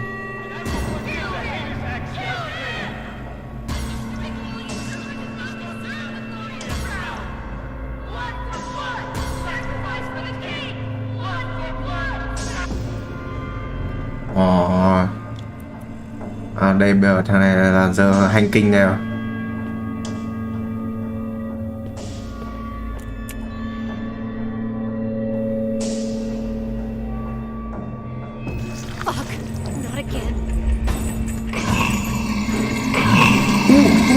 Nhanh chứ.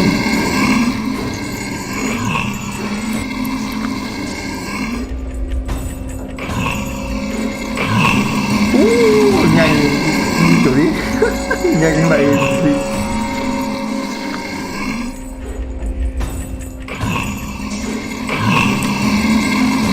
Bom bố ấy luôn.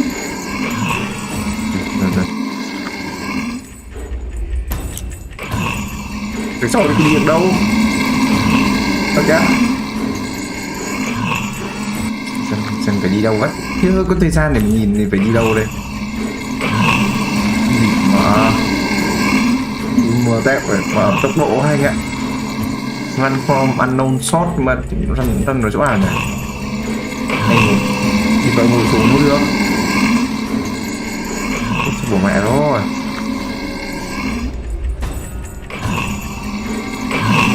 Ôi, bảo nhanh quá.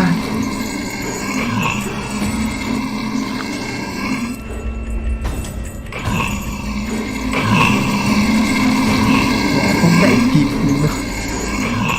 Bỏ tele.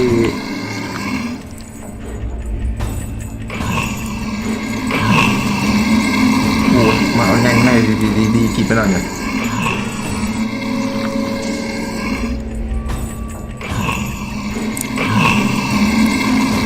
Chúng ta phát đi. Yeah. Biết là phải chạy rồi nhưng mà bạn mấy thằng này chỉ đâu đây? TV đi ngủ. Màu vàng đấy. Màu vàng này. Tầm mấy hộp cắt tông này.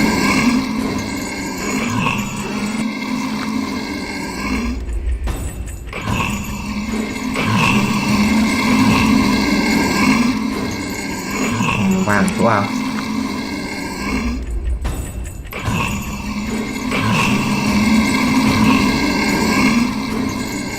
Hoàng vợ nhanh đeo chịu được. Cầm cái ghế quăng là chỗ order. Đi kịp. Ui, mày thế. Mày lắc qua được.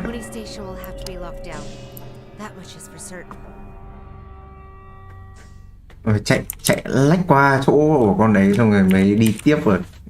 Dã man. We saw have finally begun.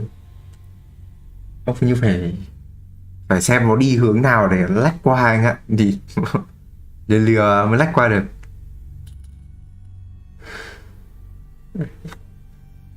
Though some sections stray from original SCP-071 script remain perfectly in character, wholly consumed in the fact to seem to be entirely absorbed in the performance and strengthening, though I noticed a certain something perhaps appear on the stage. He was not one of original, but he was a quiet and reserved, rather friendly tribute to Ambassador Alagada. Hang the traitor, 1-in-1, hang the betrayal, and the ignorant. The news hang them to alert all the war cheer all around for our great king. Bad in this glory where we found him the blood of fool. We offer the hang king.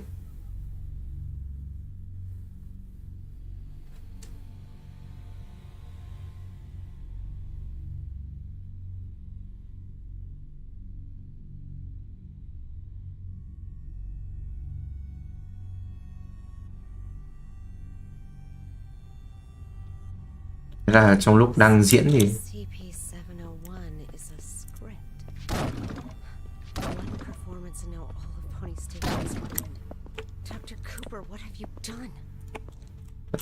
Thằng Cooper ngu lắm chịu được. Ô, sao bây giờ lại thành ở đây rồi?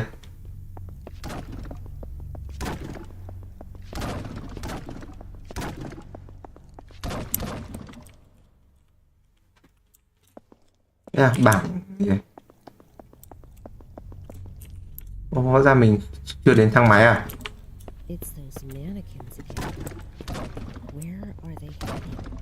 Cái này là mấy anh em mà đang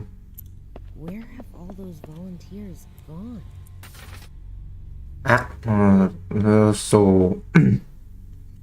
Chinkulo passed away and the king brother Gonzalo succeed him as the new king, and at the coronation the drunken queen confessed that she colluded with Gonzalo to kill the old king and hang his body from a tree. The queen goes to confess that the great nobleman Antonio is in fact son of old king, and his such a legitimate claim was go visit. But upon returning to the inn, he met the ghost of a queen who confirmed everything. We hope for the king we serve. I serve my king with my blood. Suffering sacrifice of the scene. Nghe mày bệnh thế nhỉ, thích mà được treo cổ à? Ở đây như là cảnh mấy anh em này xem kịch xong đi đánh nhau này. Để mấy anh em đi chạy. thử theo SCP chết quá đi anh. Nghịch dại luôn. Mà đấy không phải chết một mình đâu, kéo cả công ty chết theo. Dã man luôn. Ngoài KDA là cũng cao đấy. Ở ship cũng phải 100 mạng ấy chứ mấy.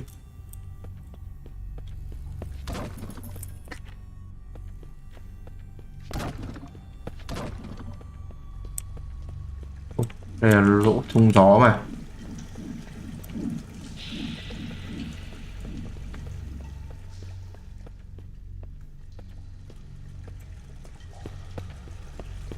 Ui ôi, đây rồi, thảm kịch rồi.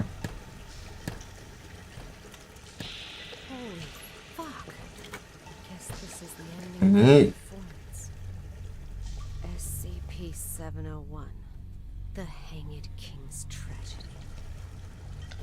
Ôi, đi, sao còn một cái kìa.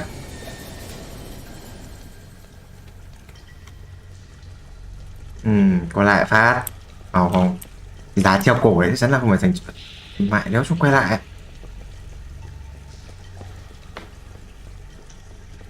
Nó bắt mình treo cổ à?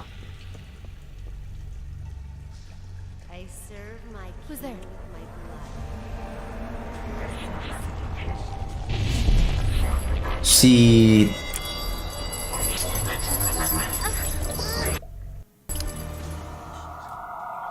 Ôi.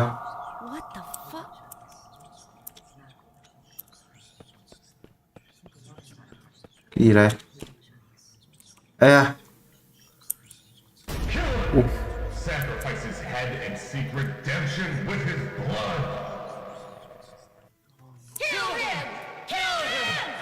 Án tử hình.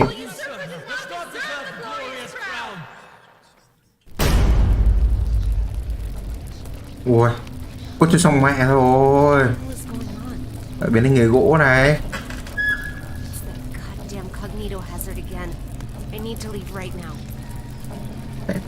Té đã. Ui rồi cảnh đánh nhau này. Ui. Đau bạn này. Ui, xuyên phát bụng mà. Ôi kìa.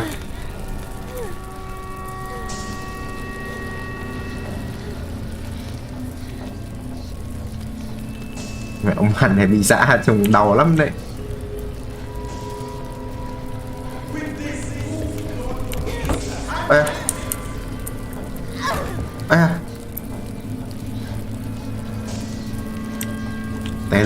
Té được. Ui thôi bỏ mẹ rồi. Ui. Ê, vật lại đấm luôn. Ui. Gì em móc mắt à? Không.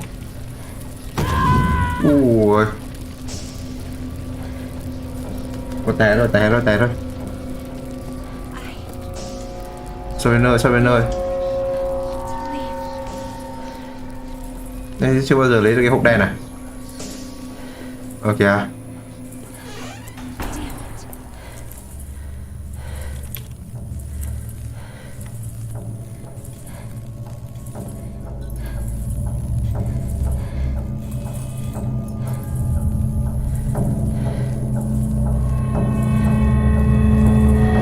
Ui.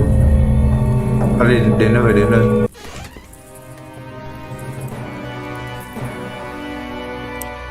Cái gì đây? Ây cha.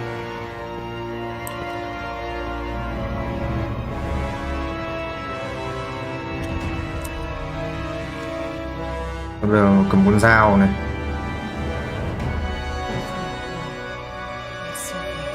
Tôi cho bỏ mẹ rồi, con này bị tẩy não rồi.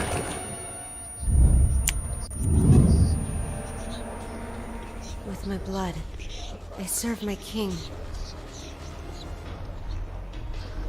With my blood, I serve my king. With my blood, I serve my king. Không đây, không có trở thành hoàng đế đâu anh. I serve my king. With my blood, I serve my king.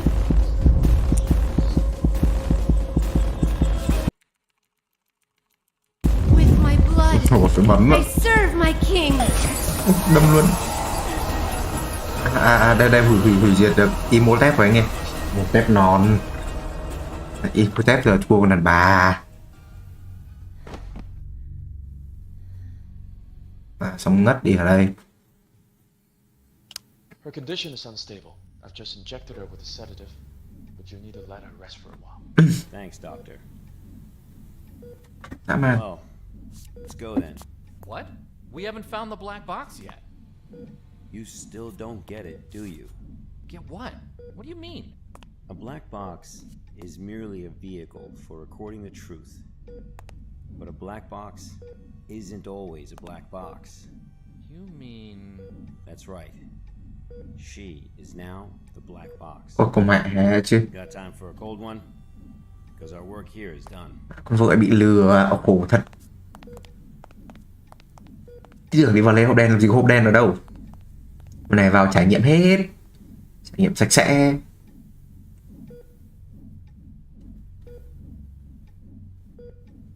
I serve my king with my blood. Blissful suffocation. Sacrifice of sin.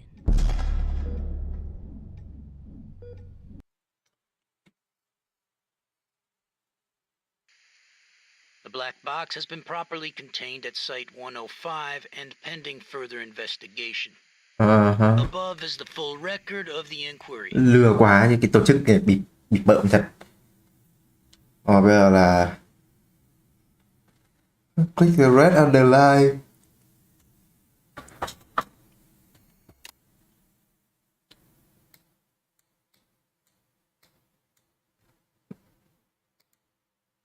Racking fact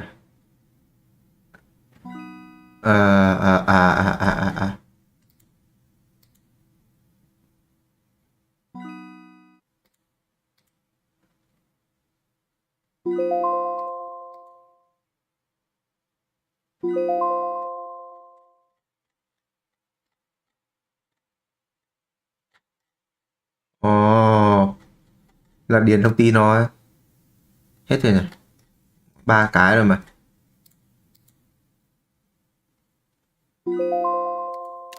Submit này, notat ở đây về cái chat ký quá đi anh.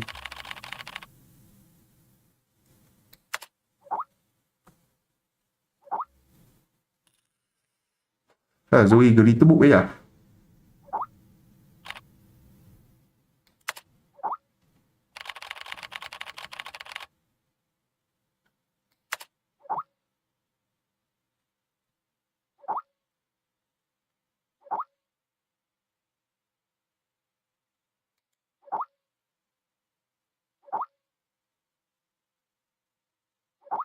Trong tổ chức chụp tẩy não thật.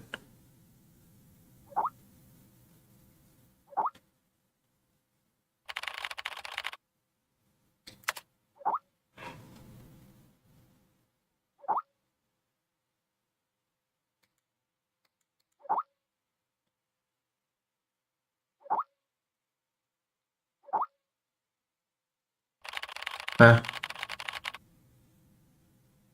họ có nên đi uống rượu nhỉ? Trong cái công việc này đi uống rượu về sai làm sai hết. Nên đi uống không nhỉ?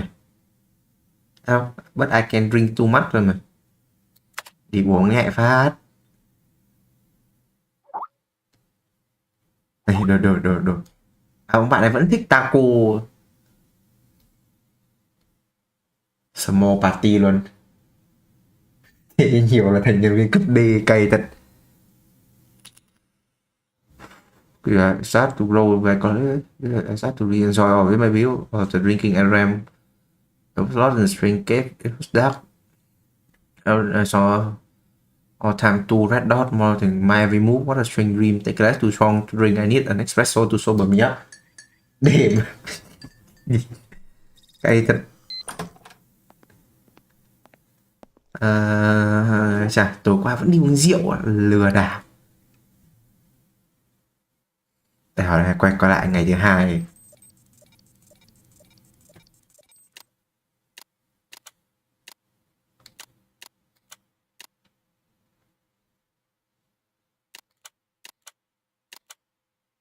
App gọi SCP-067. Fugitive Robot SCP-2040.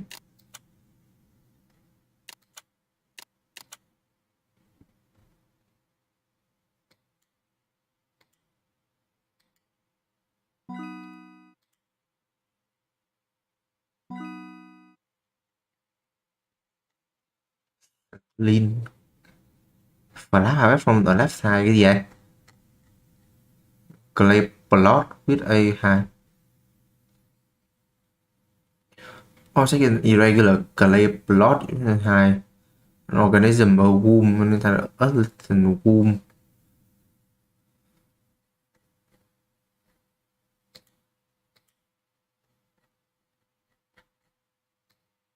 Gọi hát xếp ở thế thì không sợ. Sợ mít phát.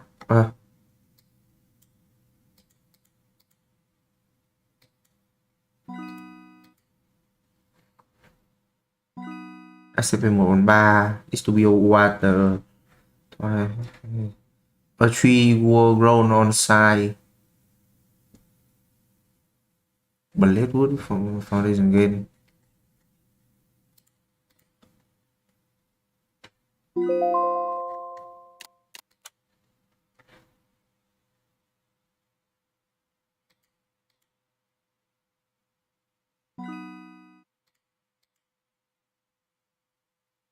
Review đấy. SCP-261 là cái máy bán hàng tự động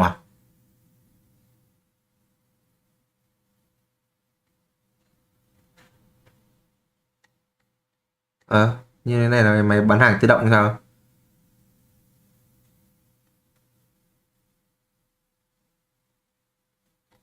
Chà.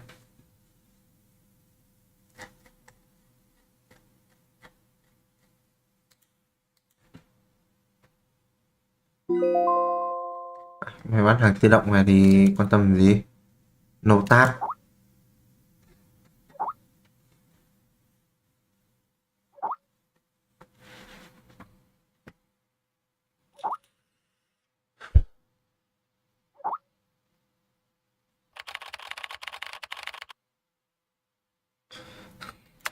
Quên thì buồn thật.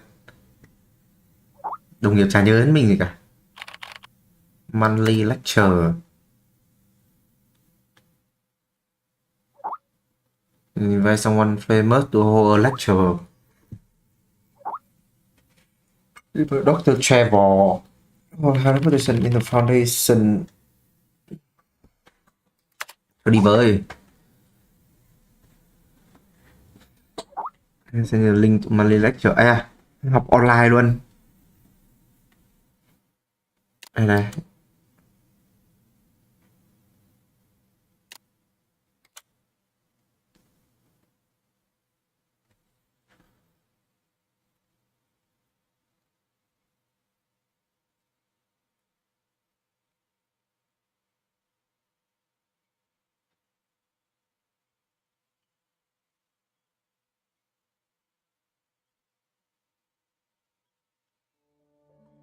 Yeah.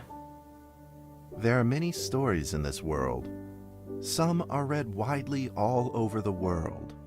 Some are hidden in dust and known only by a handful of people. Today I'm going to tell you a story no one else has heard before. Lại về câu chuyện tự bịa A đấy. story of mystery and wonder and adventure.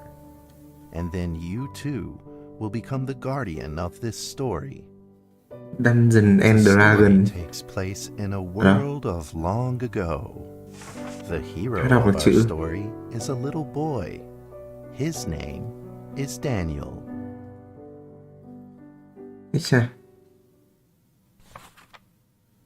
One day, out of nowhere, Daniel tự nhiên đổi got a mới đấy nhỉ? serious case of chickenpox.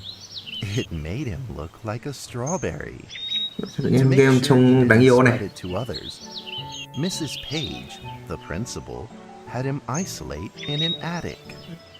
And so, in the attic he lived, all on his own. Mr. Daniel, while up here in this attic, you'll have plenty of time to practice your penny whistle. I hope you practice well and prepare for next month's art Đi fair. bà thả cày thế nhỉ? Mrs. Page, Đang ngồi đọc truyện. so difficult. Don't give up, boy. You don't give up before you fight.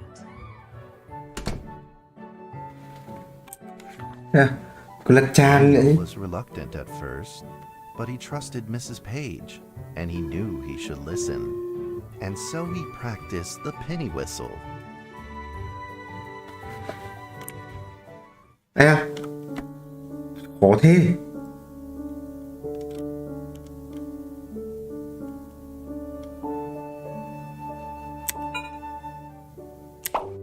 Kìa, cái kia lỗi á.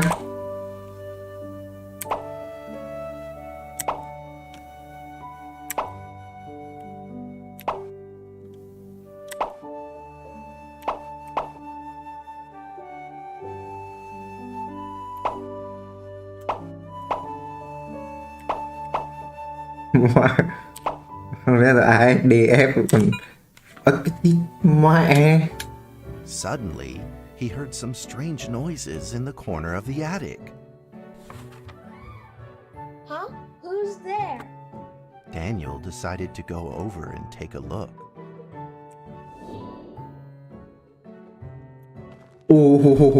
Ôi à, trông hay thế nhỉ.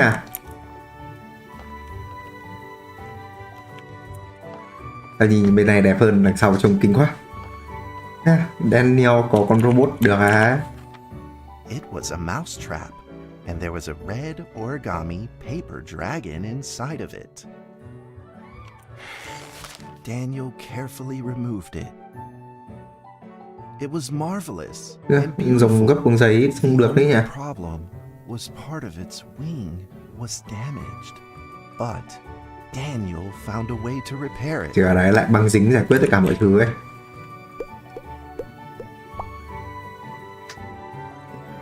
Chuông item.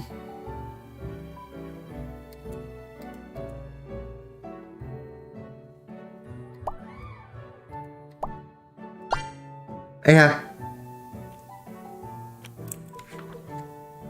Daniel held the repaired paper dragon high up in the air, imagining that it soared over all the world below. He played and played with the paper dragon. Wee! Woo! Dragon! Soar! In the warm afternoon sun, Daniel had to fight his eyelids just to keep them open. Sao con rồng bay được kia kìa? Could it be? Or is this all just a dream? The next day, with boredom and loneliness weighing him down, he began to fiddle with the old radio.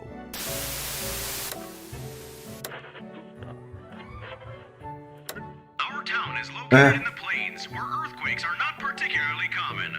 Although there are 17 fault zones around us, they are all inactive.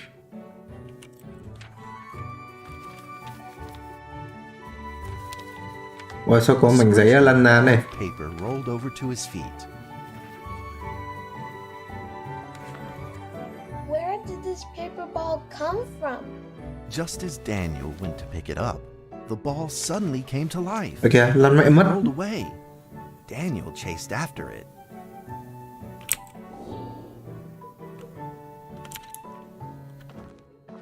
Ui, mảnh giấy lăn léo.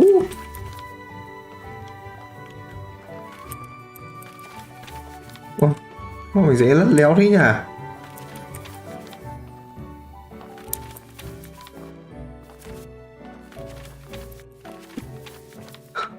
Nó cứ lùa mảnh giấy ra. À đây được rồi. Just as he was about to seize the rolling paper ball, suddenly, terrible sparks erupted from it.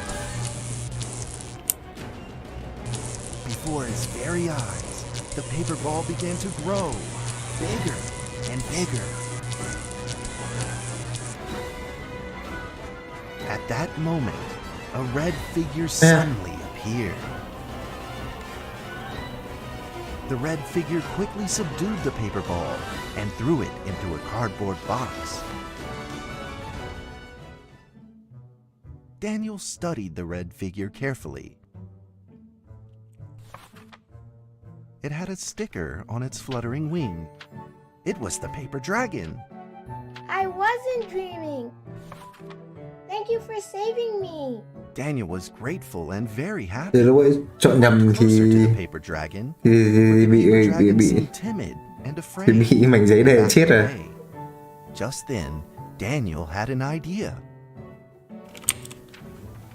He took out his penny whistle and slowly played a tune. Lại chơi trò này.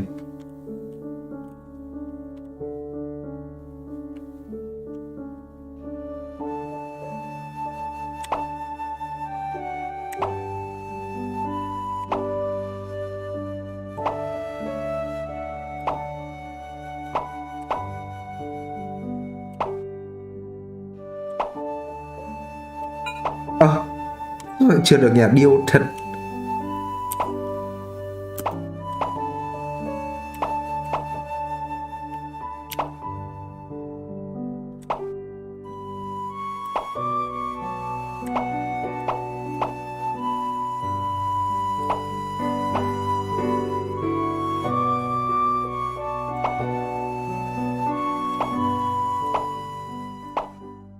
Được rồi. The paper dragon enjoyed the sound very much. It began to move along with the rhythm, flipping up and down in the air. Chà. Soon the two were playing and dancing, just like old friends.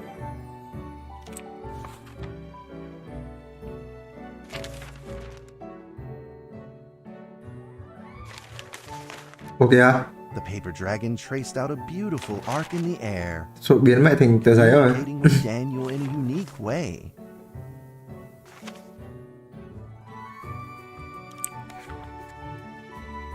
My cherished friend, after many long years, we finally meet again. Tell me, how has your family been?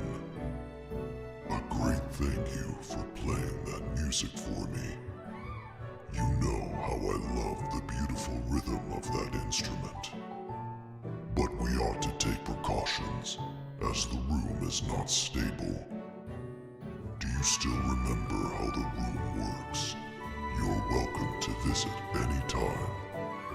The room. The piece of paper then changed back into the shape of a paper dragon and flew into the cardboard box. The box closed shut, and a calm silence was restored to the attic. Daniel rushed to find a watercolor pen and marked the box with excitement in his fingertips.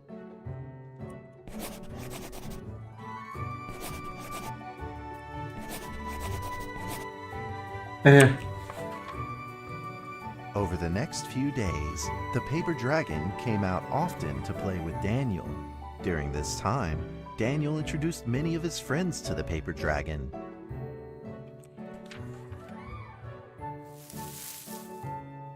That cat's name is Mrs. Carter.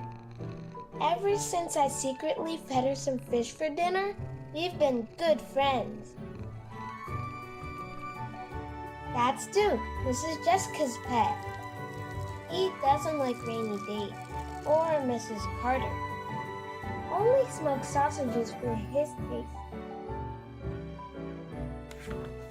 And now, we are friends too. My name is Daniel. What's your name? The paper dragon flapped its wings, as if it didn't understand him. Well, since you like the sound of the penny whistle so much, why don't I just call you Penny? I'll keep practicing to make it sound better. Daniel and Penny then played baseball together in the attic. Cô cần dùng giấy chơi bóng chơi ôi à bay nhanh thế ấy rơi ấy con rồng vui nhỉ. À không chuyển lại à? Phải có di chuyển được đấy. Ui, bắt kinh thế. But just as they were in the middle of enjoying themselves, a violent shaking suddenly rose from the ground. Mẹ cái sổ.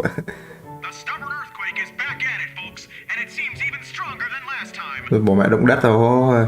At this moment, the box suddenly shot open. Oh yeah. Thick clouds of smoke billowed out, followed by several paper balls.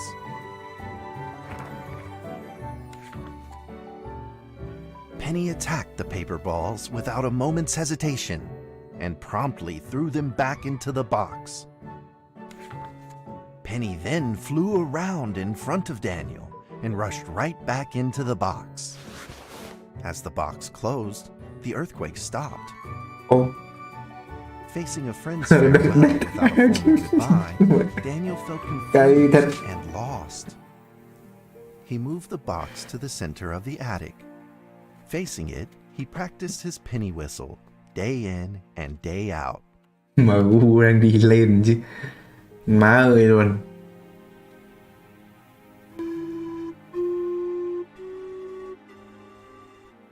As the days went by, dòng không quay lại rồi. became smoother.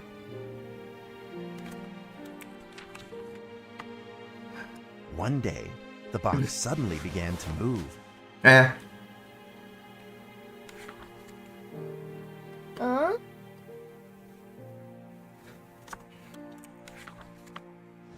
One, 2, 3, 4. This time there were 4 paper dragons. But they weren't alone. Enemies began to jump out of the box too. Earthquake! Another earthquake! This time it's reached a magnitude of 5.8! In that small attic, the 4 paper dragons fought fiercely against the paper balls. This time, the paper balls used new tactics. They clumped together into a single monstrous ball of paper. It began to shoot strong bursts of electric sparks at the paper dragons as they flew through the air. As they were hit, the paper dragons fell from the air, one after the other. Seeing the injured paper dragons, Daniel felt very distressed and anxious. Just then, one of the paper dragons painfully started to fly and gathered the remainder of its power. The paper dragon transformed into a great beam of light and dove straight down to pierce through the monstrous paper ball. And then came another paper dragon. The monstrous paper ball was blasted to bits. exploding into smaller paper balls. Trembling, they struggled to escape back into the box. The sacrificed paper dragons were reduced to swirling shreds of paper, and a silence pervaded. Peace and tranquility were restored once again to the attic. Daniel saw the remaining 2 paper dragons lying on the floor, badly wounded. He rushed to grab some stickers and treated them at once. Ồ.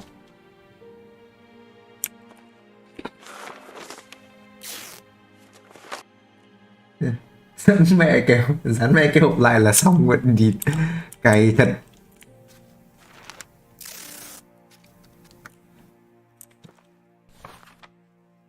Suddenly, countless paper dragons began to gush from the box. The 2 wounded paper dragons were repaired and began to fly. Like 2 colored threads, they merged with the other dragons, flying in unison. The dragons moved like a tide, flying freely through the attic. Daniel eagerly took out his penny whistle. He showed all his paper dragon friends the results of his hard work and practice. Chơi trò này.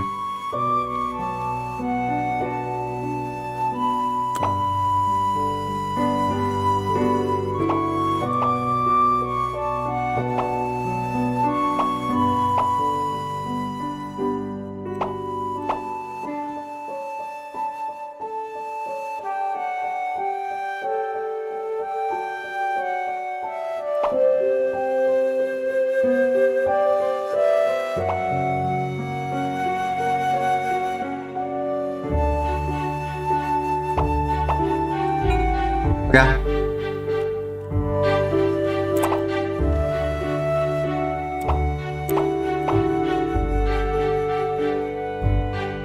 Như game trẻ con này mà xong mình bấm cứ mỗi lần bấm là hỏng mất một lần đấy.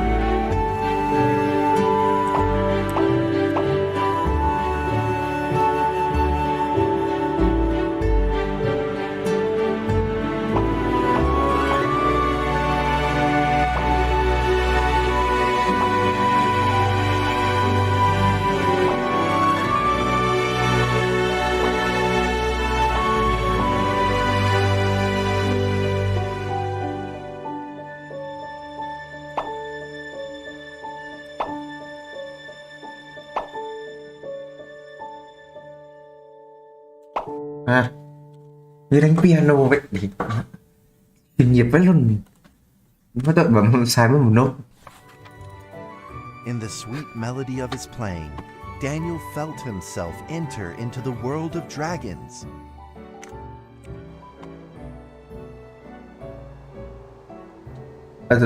Không phải. Để di chuyển được. Ôi cha.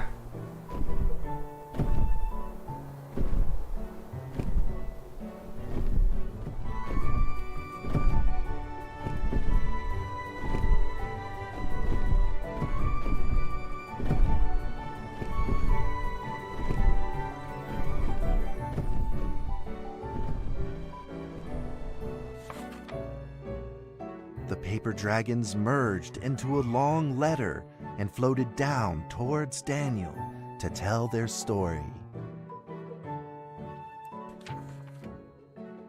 After the last war, the fantasy world enjoyed a long spell of peace and stability. Sao chuyện trẻ em con dâu thổi phát chết rồi.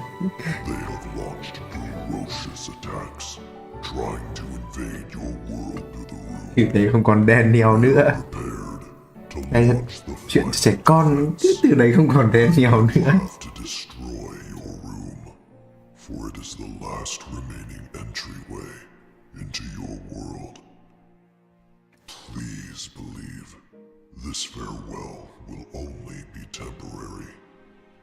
We will not be apart forever, and we will never forget our eternal mission of protecting you.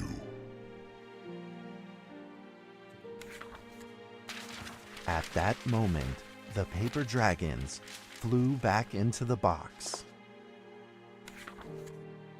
Daniel still couldn't fully understand what the paper dragons had meant, but he had a vague feeling in his heart that he may never see his new friends again.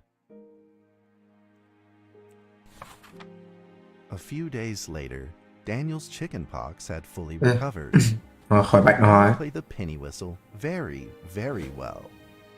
But the paper dragons never returned.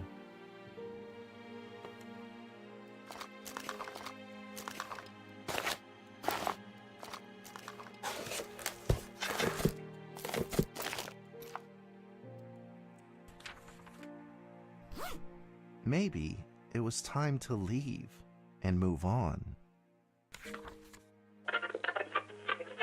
Earthquake warning! Magnitude 6.2! A massive earthquake is hitting our town! All townspeople, please leave your houses immediately and move to safe open spaces! Just then, countless paper dragons shot from the cardboard box. However, it seemed like they were under attack, spinning and falling through the air in confusion. What's happening? Daniel quickly grabbed the stickers out from his bag and did his best to heal the injured paper dragons. Ồ. Mẹ mỗi lần dán này lại thì... Ôi. Ôi ôi ôi. Mà dùng mà giết nhanh thế.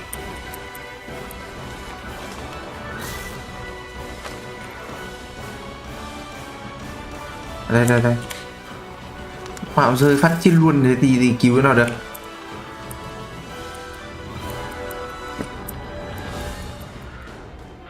Ôi.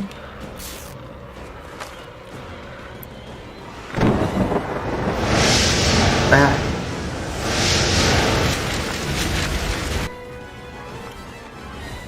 But the paper balls swarmed together and pushed Daniel away, subduing him firmly in the corner. He couldn't move. Suddenly, ominous clouds rose from the box, and a violent lightning flashed through the room. The figure of a giant slowly emerged from the thick clouds, and the entire attic became overwhelmed with its evil aura. The earthquake is growing stronger, now with a magnitude of 7.1! Heaven almighty, are we doomed? The giant unleashed its power maniacally. The paper dragons struggled against it, with no means of fighting back.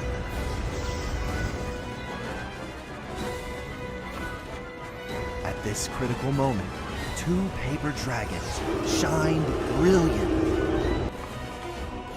Together, they heroically crashed their bodies into the giant.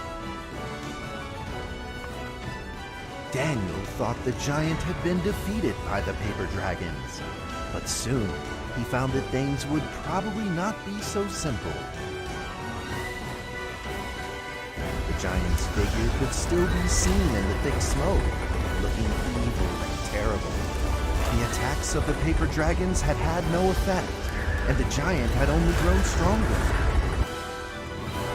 It fought back with a new ferocity.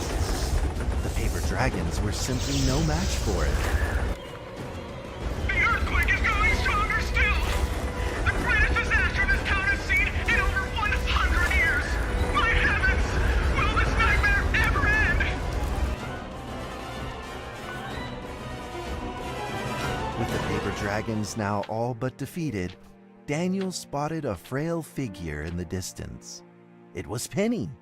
It flew gently in front of Daniel and affectionately rubbed its head against his fingers, as if this whole crisis had never happened. Daniel felt like Penny was trying to tell him something, but he didn't quite understand what. Penny then left Daniel, and soared into the air with a determination in its wings. Suddenly, the other paper dragons seemed to be summoned. They flew through the air, all together in unison, responding to the call without an ounce of hesitation. At that moment, Penny turned into a great red beam and rushed fast towards the giant. The other dragons followed, shining together like a shooting star. At that moment, Daniel seemed to see a real dragon flying. No! Ulti. Rất là ulti. Cái thật. Ui, có ulti cũng khiếp nhỉ. A huge explosion from the impact drowned out everything else in the attic. The attic rained down with countless pieces of paper. The leftover scraps of the paper dragons. Daniel wanted to collect all of the pieces. He thought he could still fix them.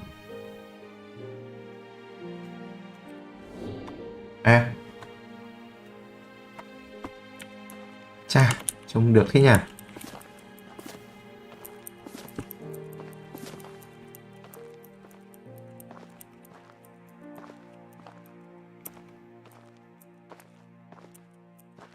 Dán cái hộp lại chứ cày thật.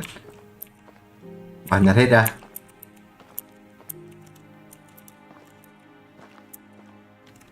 Ở đây này. Vẫn còn. Mà dụng như chim này thì nhặt ở đâu về?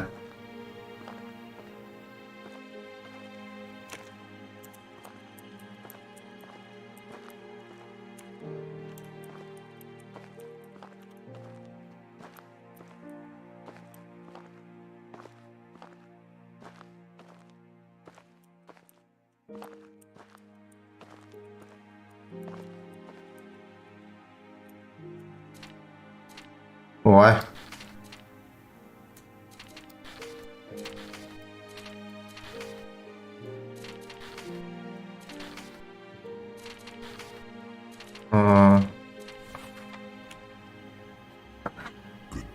Dán cái hộp lại.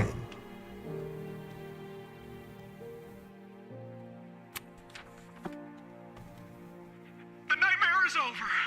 The earthquake has stopped. With God's mercy, our town is safe. We thank you, Lord, for your protection.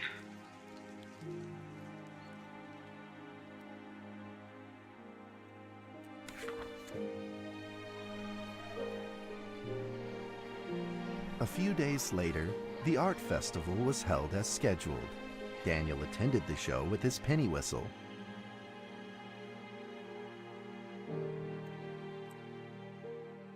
And now, Daniel Trevor will perform a penny whistle solo of a song titled Fly With Me.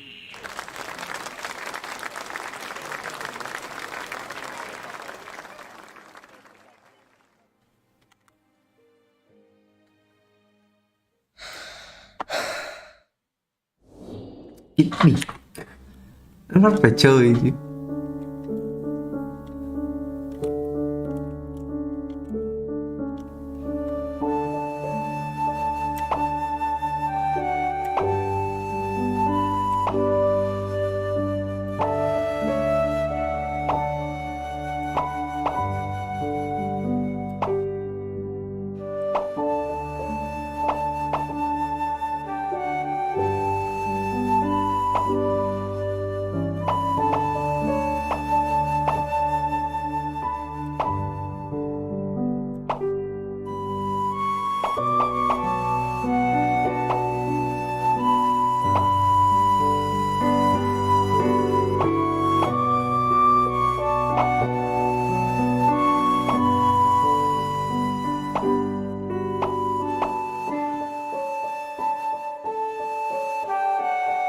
Làm sao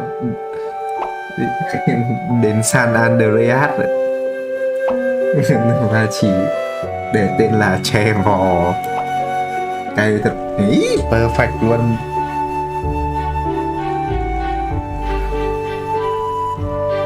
chưa đấy là dầm này. Thằng ngáo nhất trong cái game đấy mà.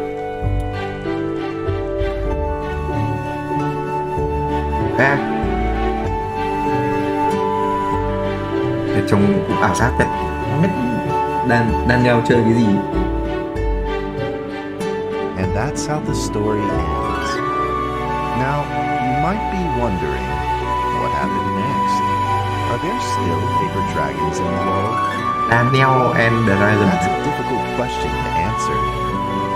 But I believe that they are still protecting us somewhere in this world, just like they promised they would, forever, into eternity.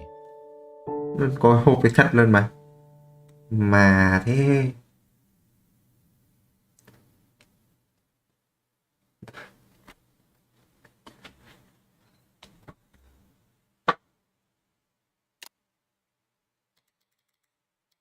không roi được cái khác à?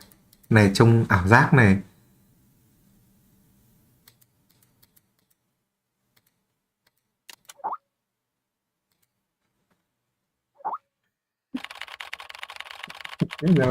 Mở công ty mà thì đỡ để bé chơi đỡ trí thức cày thật.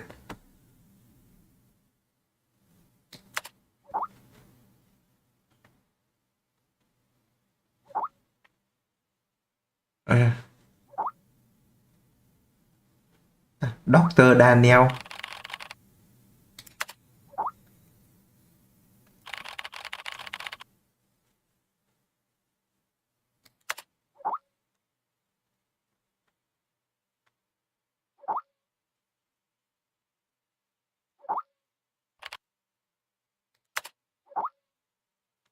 Sao thằng Ren này may mắn thế nhỉ? Mẹ được trông cái hộp trông đáng yêu thì mẹ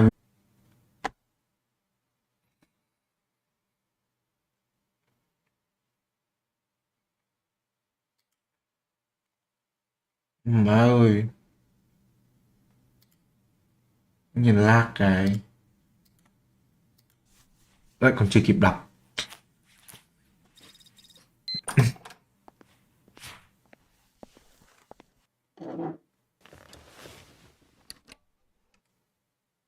Ê,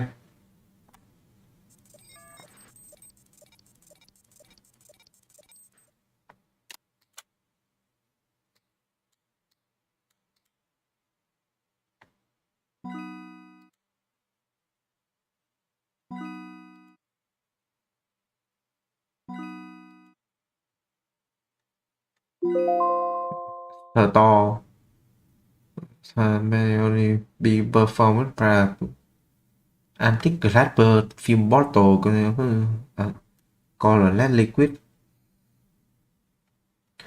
objects viewed through a standard optical microscope and animated scene become viable.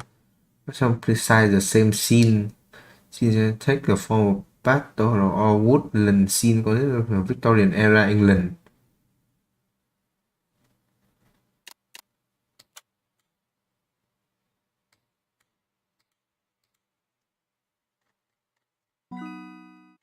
Peter rồi.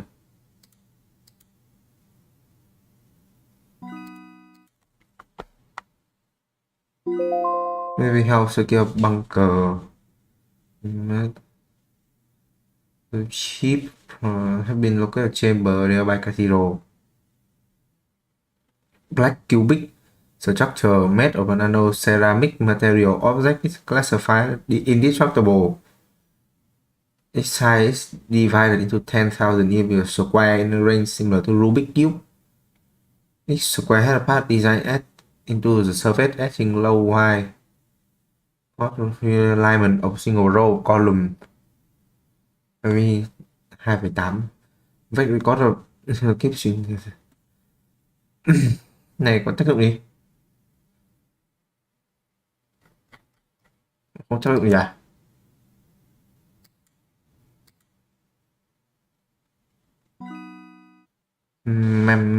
Mimetic disorder. The mimetic mind effect attack.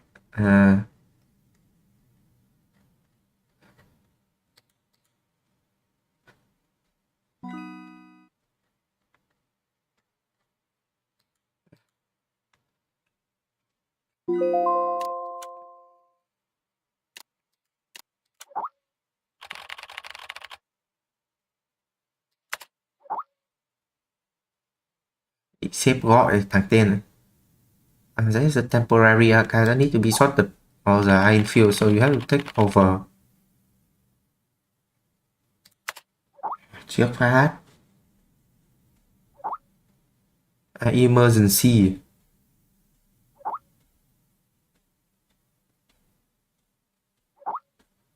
You have ready to complete it. You can count on me, boss. Hả? Station and Norway in all. Do you want to read further?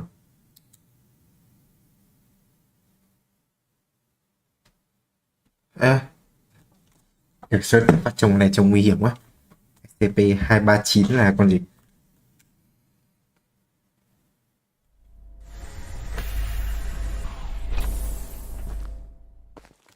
Bé gái 8 tuổi. D6744, please provide your identification code according to the mission letter. 4 and 20 Blackbirds.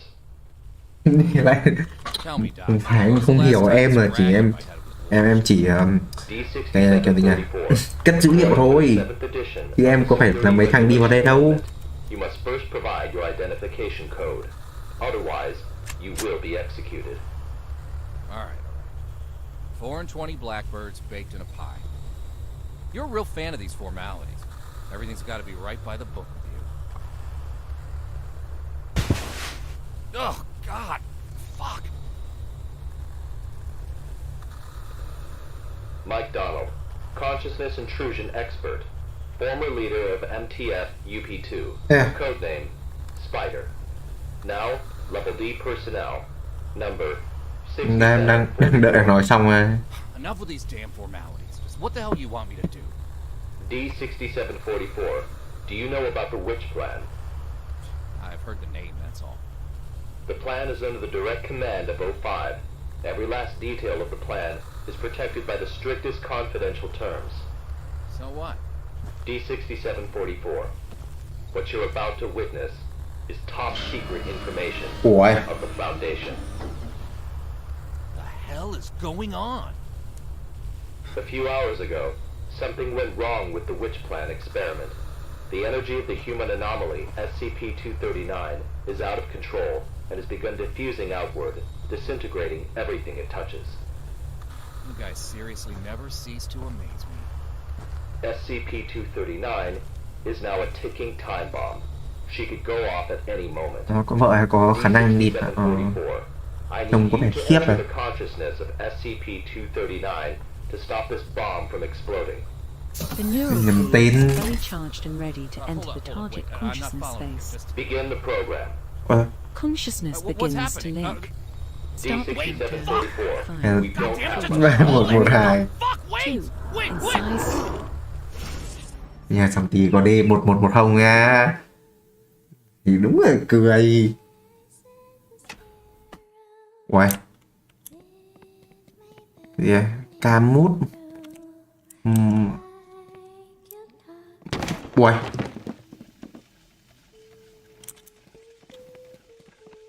Nhanh thế. Rồi. Ôi.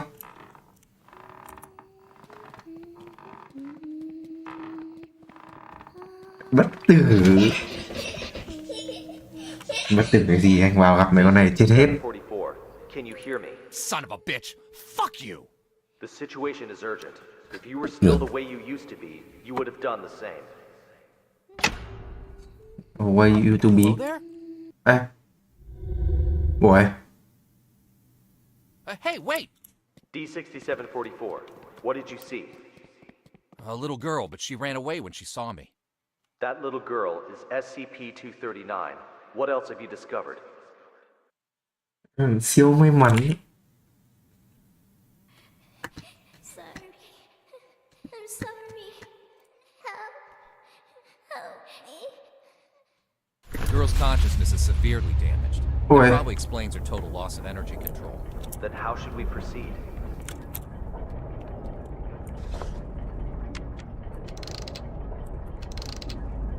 I'll have to enter her preconscious. If there's a solution to this, it's gonna be in there. Ông bạn này không hiểu biết đấy nhỉ? D6744, you really are the right person for this mission. D6744, I must remind you, SCP-239 is no ordinary girl. She is uniquely dangerous. Do not forget. Yeah, I got it. Cửa này đi đầu tiên này. Dangerous too, don't forget. Ây da, I'm dangerous too.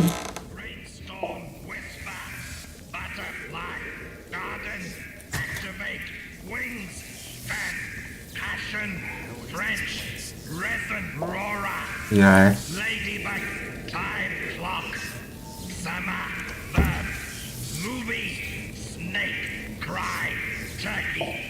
Bạn dạy mẹ gì đấy?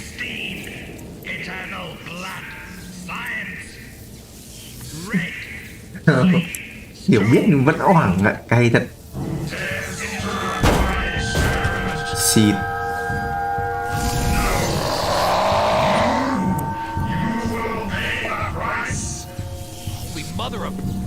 Đi đây. Ôi, chạy nhanh. Ôi, sao tự nhiên chạy nhanh thế? Sao lúc ấy chạy thì chậm, sao giờ chạy nhanh vậy? Không xong được anh. Đấy. Không hơi nho nhét tí thôi, không sợ. Phải là kiểu đừng ngay solo. Bên này. Là cái đuổi giáp thế.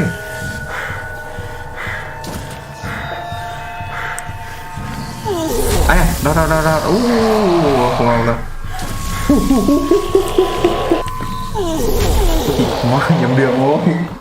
Bỏ em nhầm đường, cay rất. Ok.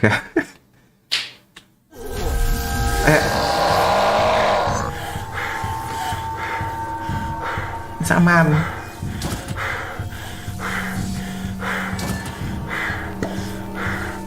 Có sức mạnh đặc biệt, quay ngược thời gian phát. Đây là rẽ trái này, xong tí lên trên kia là rẽ phải. Em chạy đi, em đi bộ. Đây là rẽ phải này. Ý.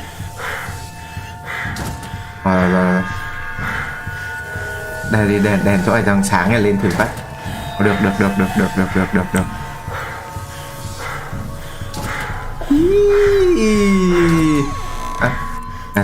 Thoát. Má ơi, mẹ gặp bằng kinh quá. Không phải đi vào đây à?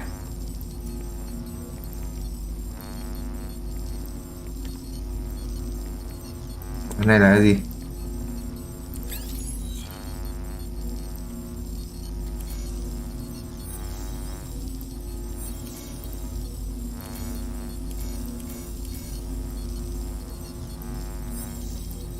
Ủa?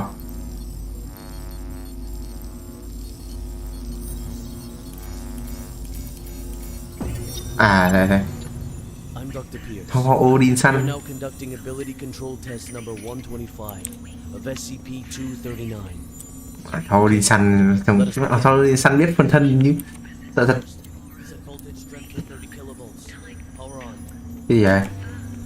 Thí nghiệm trẻ con. Ôi trời ơi. SCP-239. Move the target object to the designated location.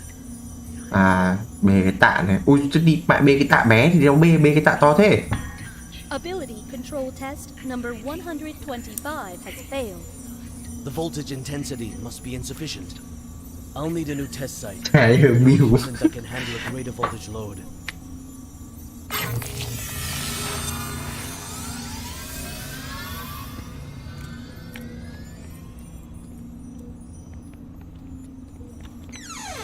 Ôi, cửa mở đây. À, gọi công an.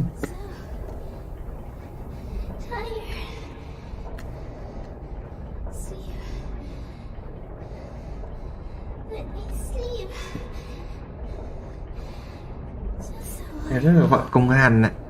Nghĩ công an nó cũng không vào được đây đâu anh. Ồ.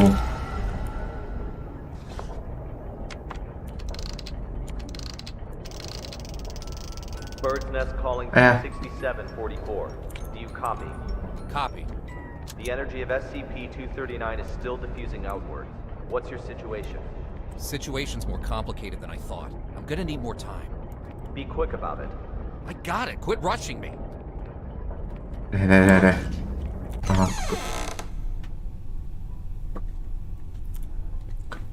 Những cái nhầm tên này. Heard what? O5 is displeased with the slow progress of Dr. Pierce's experiments. They've appointed a new director to take over the project. You sure it's not just a rumor? Today's morning session was chaired by Dr. Pierce. It's true. Trust me. If I'm being honest, I don't really Con này nghe like nghĩ Dr. thế nhỉ? Pierce. Something about him, you know, just gives me the creeps. He's coming. Stop.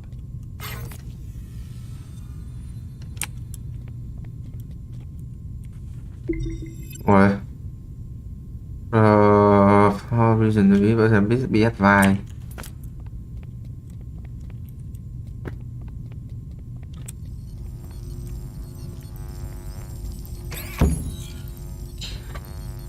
Mẹ trông khó thế.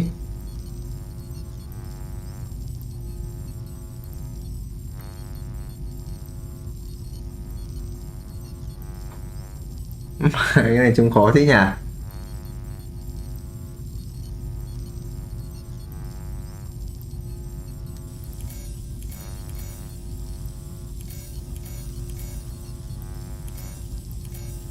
Ấy, nhầm rồi.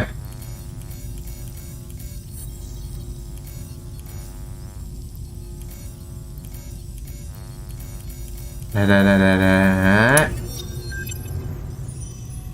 How are the preparations for Okay, the anh. experiment coming along? Nốt cái này ngoại cũng nhiều ấy mà. Been checked.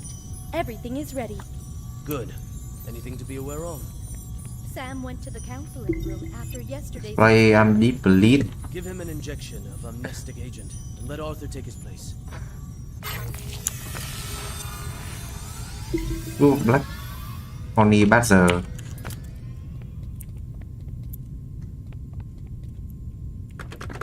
Đi qua employee card này. À đây là tầng trên này.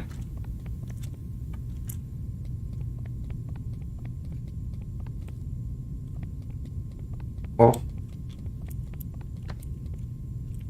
Đây là employee card đây. Son Pier.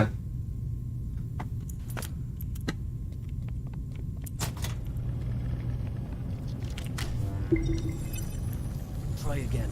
Set voltage strength to 250 kilovolts. Wow. Dr. Pierce, the heart rate of SCP-239 has now exceeded 160.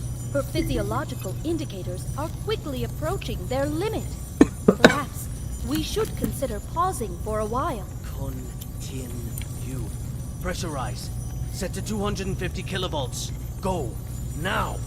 Mấy thằng man dợ thế nhỉ? SCP-239. Pay close attention to my instructions. Nó bắt bê cái ô tô á. In front of you.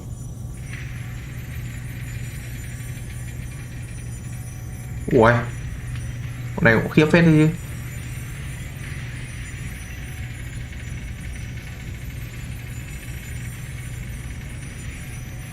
Mà bóp nát bét cái ô tô. Ui. Bạn giáo sưởi rồi. Sean Pierce. Long time, Sean. What's it been? 7 years? I've got no time to play catch up with you. Not a great first impression you're leaving either. Barging into my lab and interfering with my experiments. According to Foundation's... Giáo sưởi cái kinh thế nhỉ? Mà bóp nát cái ô tô bằng suy nghĩ luôn. Still the same old temper. You haven't changed one bit, Sean. Well, if you want to talk business, then let's talk business. You should have a look at this first. This is... No. Nhìn gì đấy? No. This is O5's mandate. Effective immediately. Which plan and all SCP-239 experiments will be led by me. No, that's... No! Ôi, Sampia bị con vợ cướp bị Violet cướp việc à? Đừng im này, phát huy nhiều trò chóng mặt quá. They want a more ambitious approach. A new process, if you will. A new process? What new process? Just what do you know about process? Please, Violet, enlighten me. Sean, let us end our bickering with this. Victory comes to those who fight, and to those who last.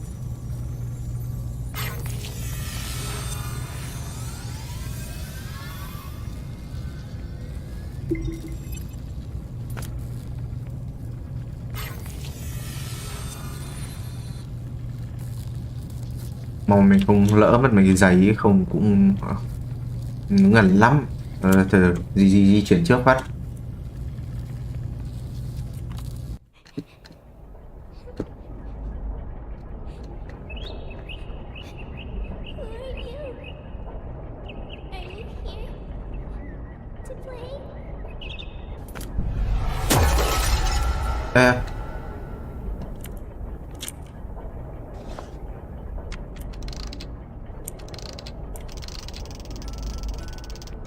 Bird's Nest, do you copy?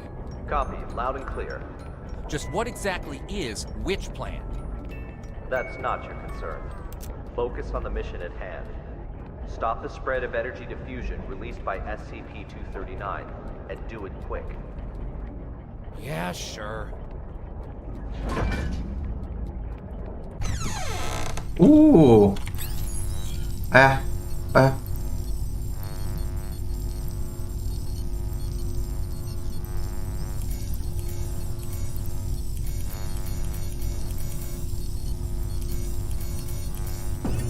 Đơn giản.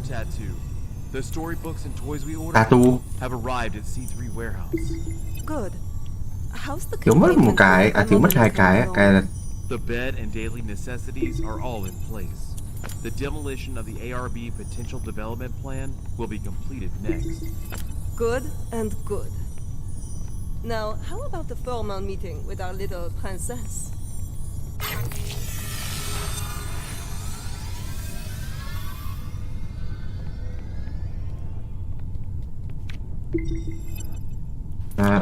Violet Tattoo à? Vợ tên nghe chiến ấy à? Lút hết rồi.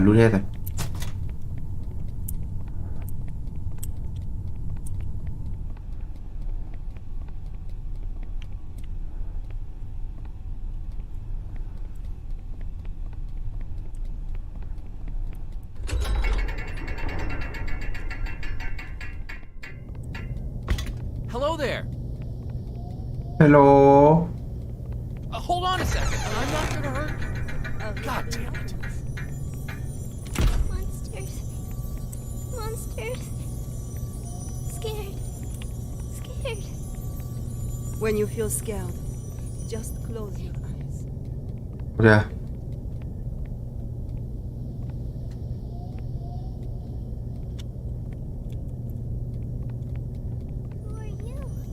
My name is Violet Tattoo. You can just call me Violet. I will take care of you from now on. No one will hurt you ever again.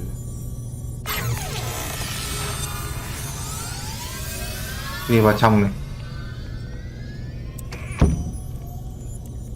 Alright. That's it for today's bedtime story. Đọc chuyện gì đấy? Little test tomorrow. You need your rest. Afraid. Sleep. Nightmares. SCP-239. Are you afraid of having nightmares again? Nó có tên mà sẽ đọc 239 bây giờ không? Remember what I told you. When you feel scared, just close your eyes. Imagine your little friends in the stories all running out of their books to come play with you. Then you won't be afraid. Get some sleep now. Remember to imagine those beautiful images. Close eyes. Imagine. Beautiful images.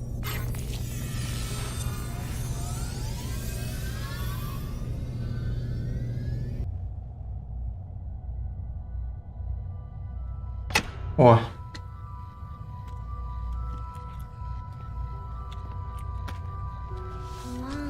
Long time ago, Yeah. there was a robin. It wanted a home of its own.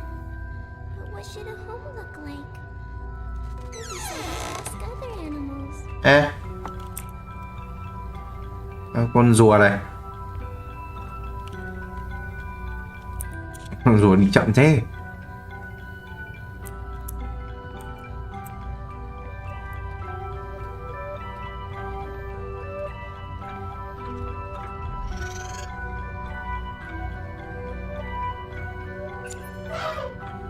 Ôi.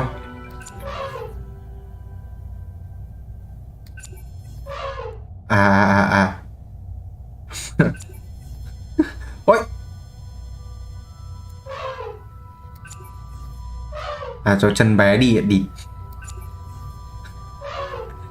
Cái giật.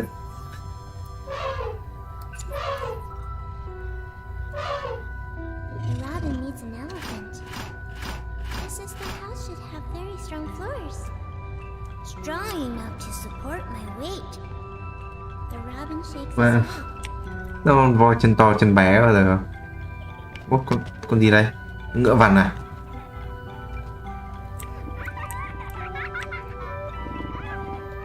The cheetah stops its hunting. It pulls back and whispers, "There should be beautiful spotted curtains to block out the harsh sun." The robin shakes its head again. The giraffe speak from way up high. The house should have a high roof, and plates should hang from the ceiling. The robin flaps its wings and flies away. Ôi má ơi.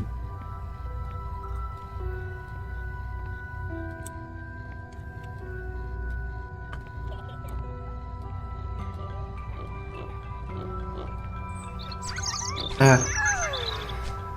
The hippos let out a loud yawn. House should be built in a pool, so we can bathe anytime and sleep anytime. The robin shakes off the water droplets and flies away.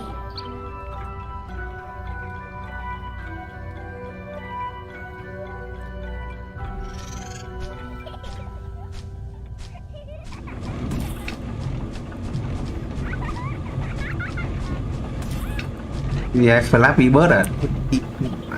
Flappy Bird thật vậy? Đây kìa.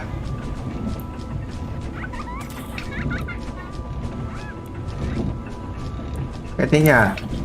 Thành chơi Flappy Bird này.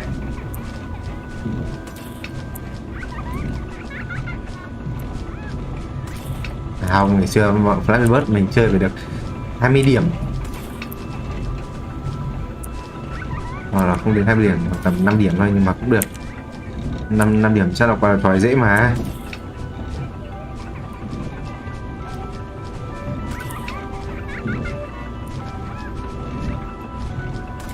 The robin flies to a small hill where the lion's family lives. The lion says, "My home is vast and boundless, and the whole prairie is my home." The robin shakes its head and flies away. Tắt cái motion blur đi. Không tắt được ạ. Vertical sync.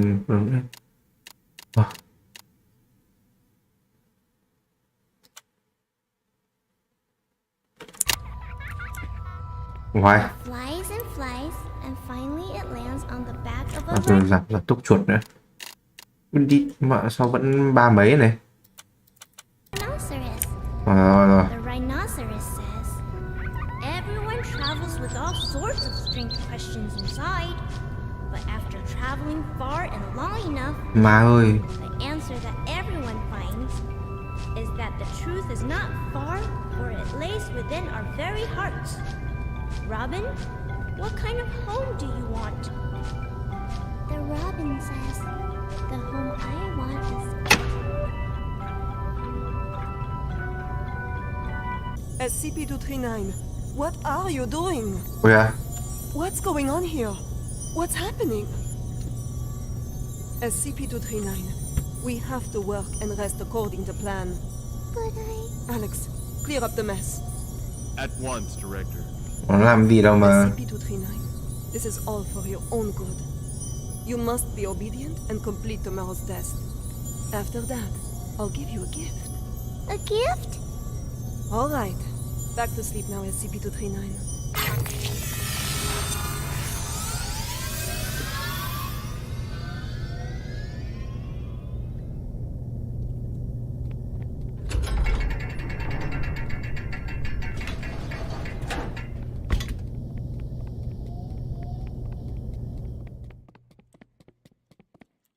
Thang à, không có đường, tức là cái thang dẫn lên không trung. Chắc sao lồn trong mắt thật.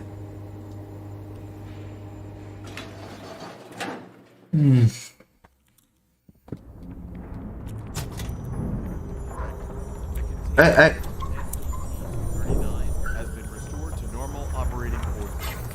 Their abilities are evolving more quickly than anticipated.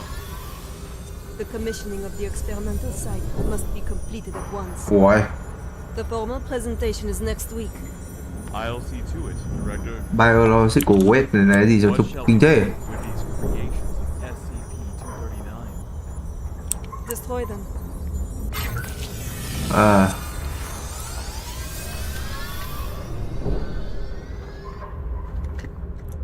Cái waste này, cái lồn này trông kinh thế nhỉ? Ê. Nó chim. Như đây là mấy con chim nào chứ, đúng không? Trông giống mấy con chim thật. Linh tinh mà con này thải chim chiếc à.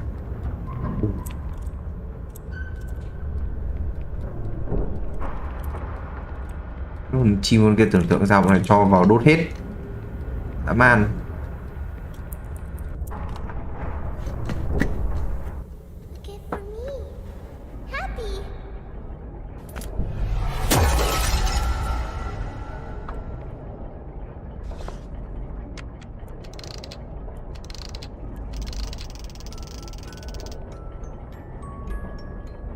Hey, you there? Còn 2 cửa nữa. D6744 calling Bird's Nest. D6744 calling Bird's Nest. Không nghe rồi. This guy's up to.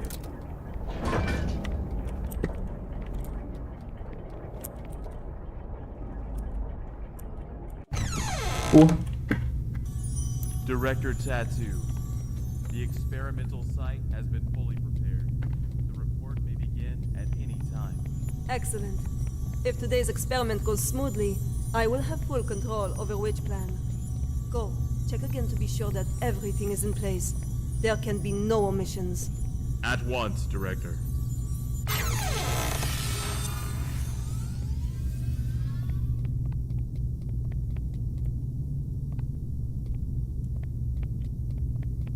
I've got to have a word with you. Just one quick moment. Dr. Pierce, as you can see, I'm very busy at the moment. We'll be presenting Witch Plan's progress to the O5 Council shortly. Right, yes, that's just it. Listen, SCP-239's abilities are greater than you could ever imagine. She is infinitely more powerful now than when she was born. Your experimental procedures lack the proper controls. Any mistake, no matter how minuscule, could have irreversible consequences. Dr. Pierce, let us not forget that it was your previous missteps that caused us to miss the ideal incubation period for SCP-239. If we don't cultivate her using my method, the window of opportunity will be closed for good. Wow, mấy thằng kinh nghiệm trẻ con luôn. You will repeat the accident that happened 7 years ago. You do remember, don't you? Heisenberg, Freeman, Claire? Enough, Sean. Don't you dare bring up their names. Sean, the progress of civilization has always come with sacrifices. You don't get one without the other. To have the chance to harness the abilities of SCP-239, no price is too great. Violet, you are playing with fire. Dr. Pierce, it's time. I suggest you go to the first floor to get front row seats to civilization's next leap of progress. Violet! Listen to me! Violet!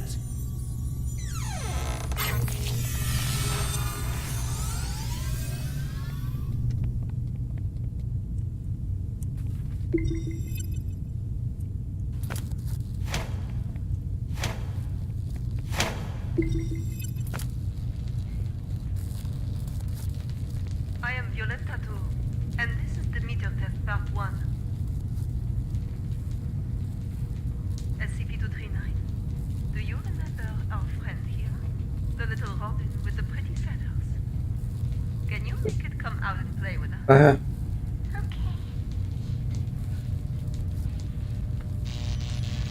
Ủa.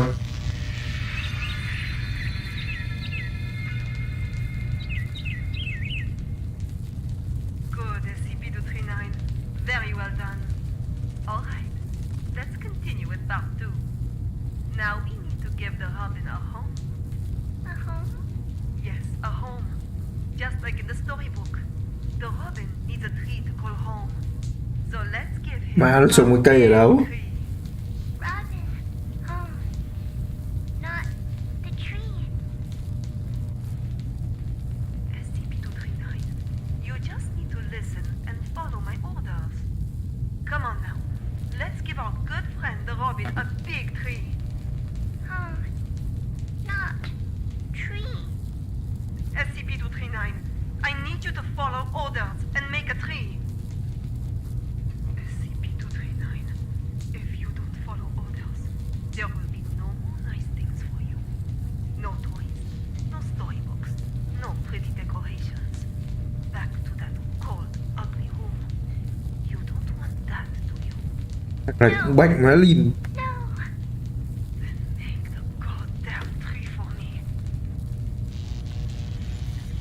Everyone, no need to panic. This is all standard. SCP-239 will have a slight effect on the current when using her abilities. It's perfectly normal. Ủa. Very well done, SCP-239. Good. Perfect. As you can well see, under my guidance, SCP-239's abilities grow more and more powerful each day. Over time, we will expand the experimental content, and we will see even more advancements. SCP-239, you can stop now. That's enough. Thôi xong. Stop it, SCP-239. That's an order. Stop now.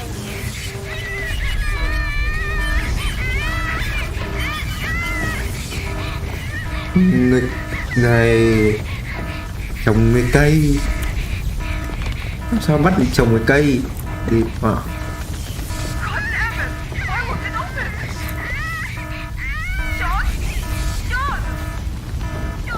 Ra.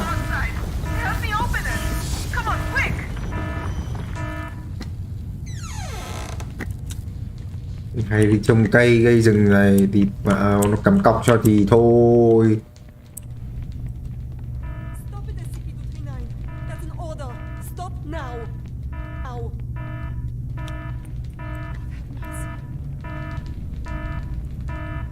God damn it! Why won't it open? Sean? Sean! Sao đây? The backup door outside. Help me open it. Come on, quick. Violet, I told you you were playing with fire. Cut the bullshit and let me out. She's lost her mind. What are you doing? Open it. Open the damn thing. No. No, Violet. I can't. Thằng thái đều thất. What do you mean? SCP-239 is out of control.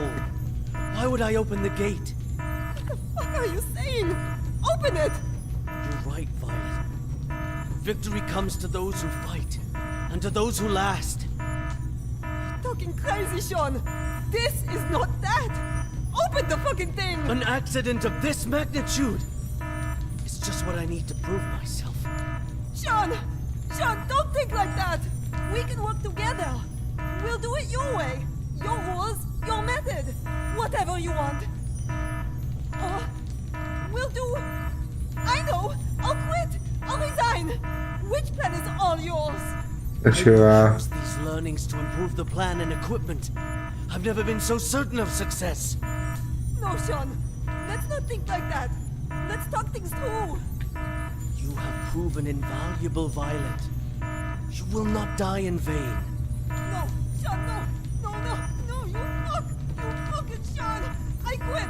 Sean, you should... Không, gãy luôn.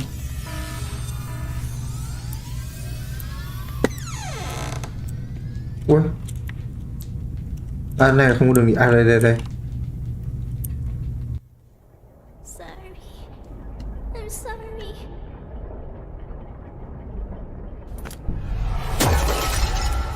D6744.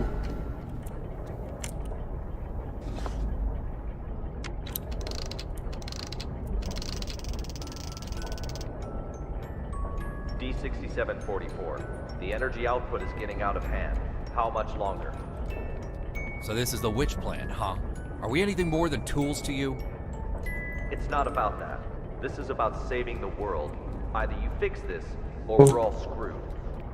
That's what I'm doing. Then move your ass and do it already. Yeah, suck my nuts. Quitting the Foundation was the best damn decision of my life. À, các bạn ấy bỏ việc ở đây à? Chà. Được thôi, được nốt được cửa này thôi mà.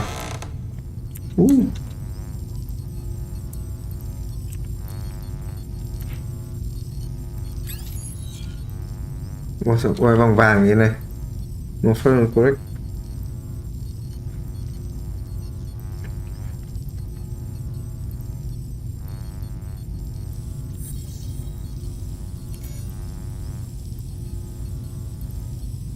Ui.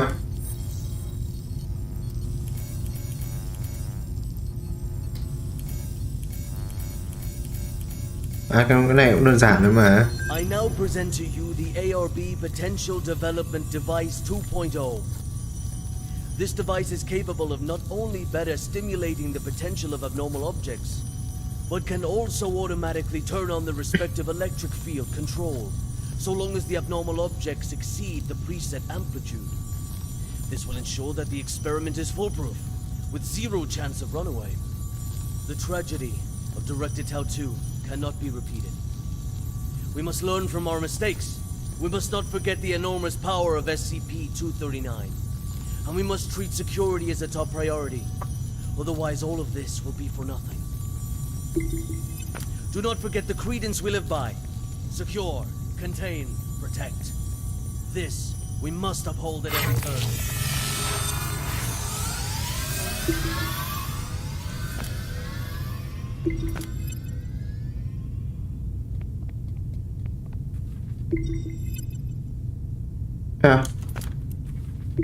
Abstain là không bỏ phiếu à?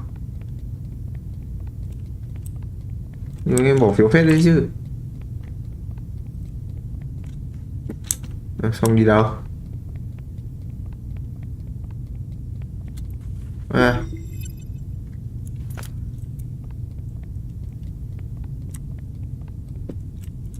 Rồi đi quanh ra mét giấy. À đây.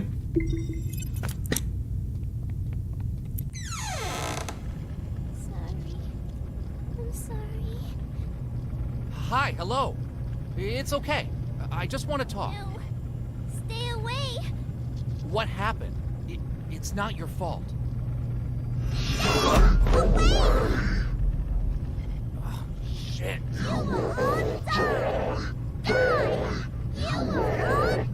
Rồi xong một con quái vật này rồi.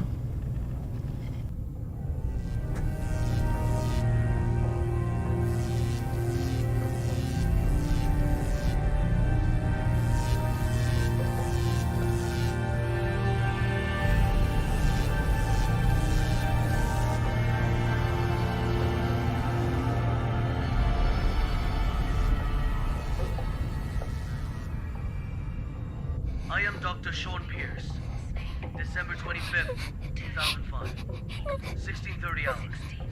This is the first experiment of ARP Plan 2.0. SCP-239. We will repeat the previous tests first. Experiment 1. Strength test. Pass rate of 95%. Voltage strength 600 kilovolts. Power on. SCP-239. Crush the car in front of you. Ooh.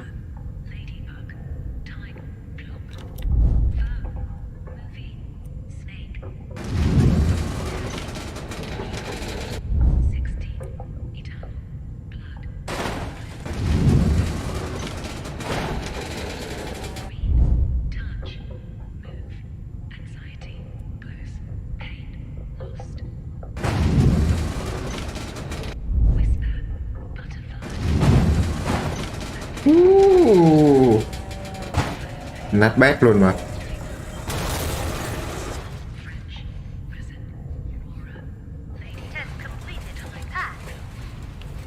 Go on.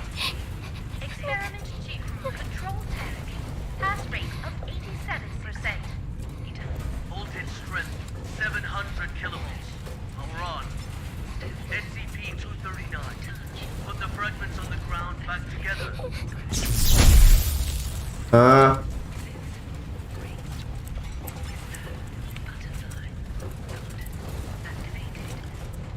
Cái gì đây?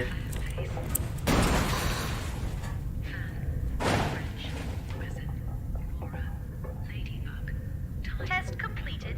Pass. We'll now begin the new test. Mình bắt đi dọn rác thì cay thật. Creation test. Pass rate indeterminate. Voltage strength 800 kilovolts. Power on.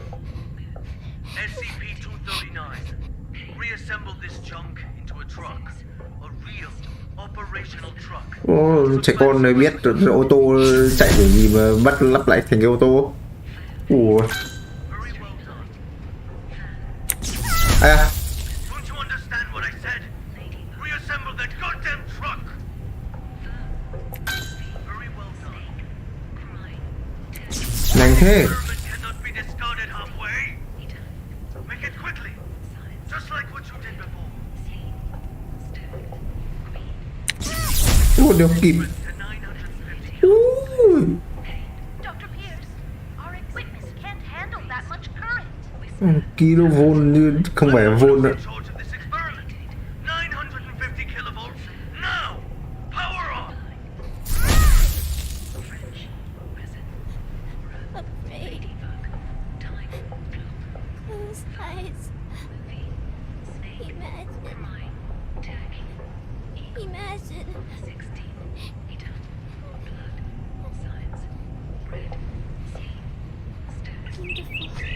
À. Beautiful. Images. What the hell is this? Damn it! Stop trying to play violent tricks on me! I know how to deal with your useless imagination. Increase the voltage strength to 1,000 kilovolts. Dr. Pierce, the current has breached the security threshold. If left to overload, the device could explode at any moment. Get the hell out of here! Ủa. This is for victory! Do not fail me! Điệt. Điệt. Mấy bé tí đấy thì bấm vào đất kia trúng đó.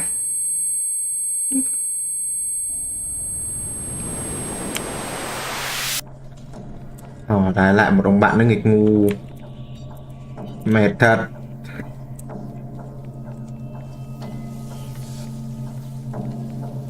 Ui.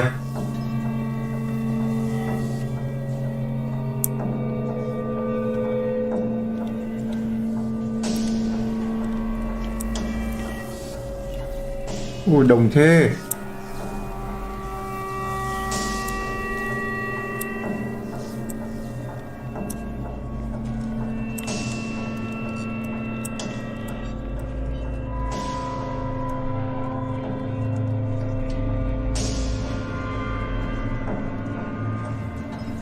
Nào, thế nha.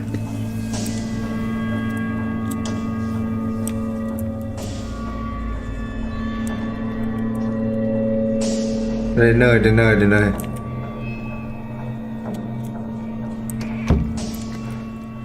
Ôi. Đây. Ê.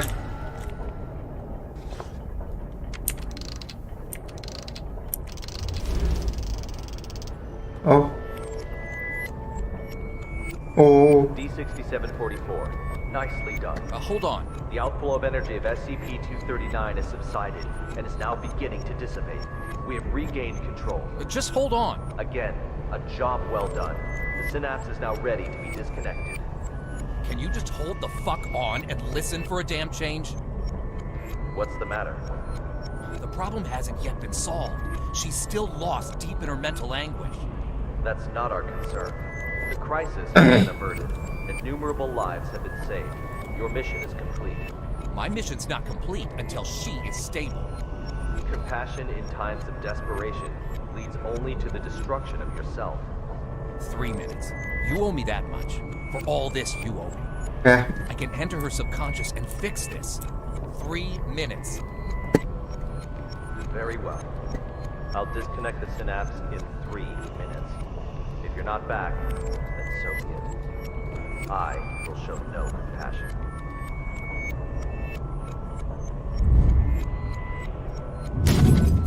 Ủa?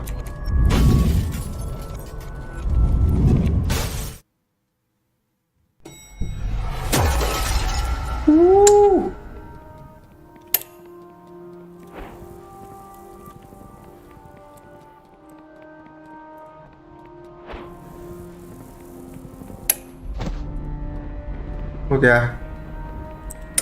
The amniotic fluid has broken. Send to delivery room 2. Bên này có gì? À bên này ông bạn này đang bay à? Team Honey Badger has entered the value anomaly area. Now quickly approaching. Good. Proceed. Đây à?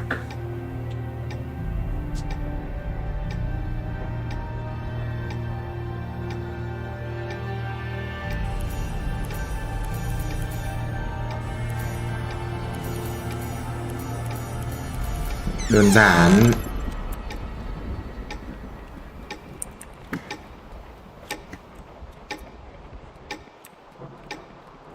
Trong cái bệnh viện này.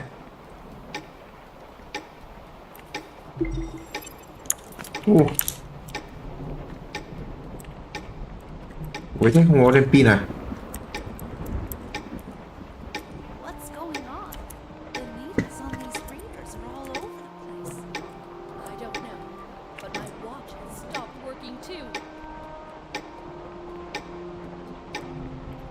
Ô. Ảo thế nhỉ? Điên nào sang bên kia bây giờ? À đi vòng.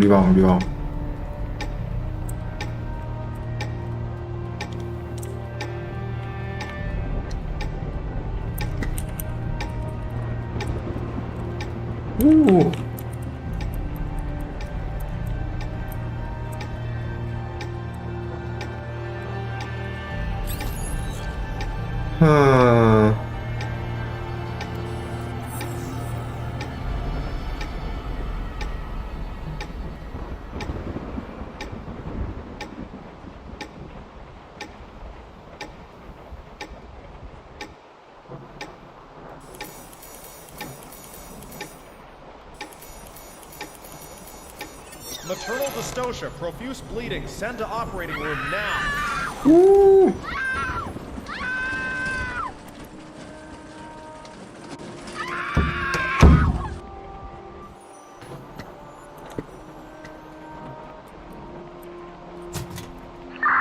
Value fluctuation increasing. Team Honey Badger approaching target. Heart rate 100. Blood pressure normal. Hemostat, gauze. Target confirmed. Containment operations ready. Excellent. Operation Witch Hunt commence.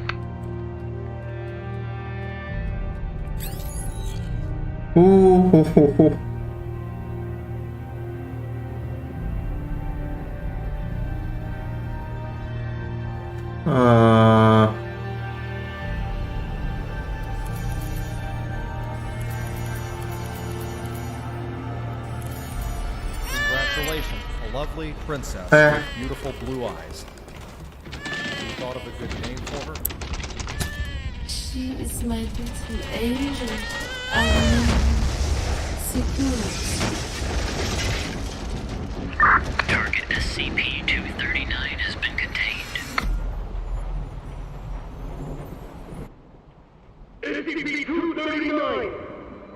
SCP-239! SCP-239!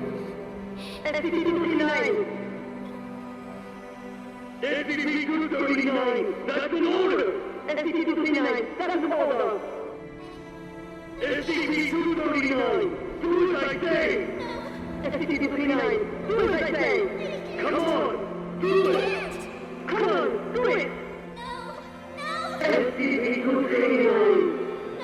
SCP-239!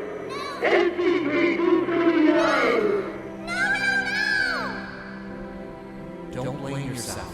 None of this is your fault. Maybe you weren't meant for this world. Those eyes. Imagine. Imagine. Beautiful. Images.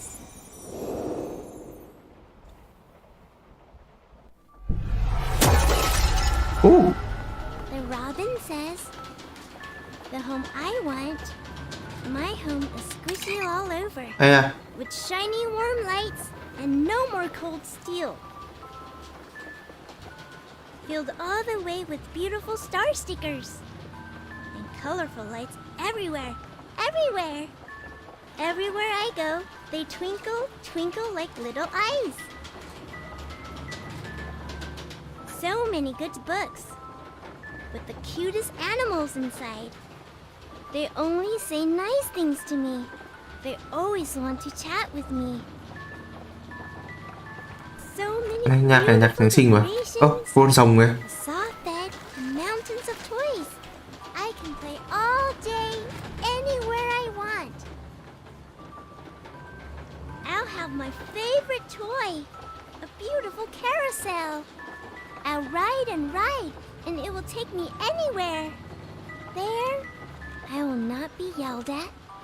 I will not be punished. I can sing as much as I like.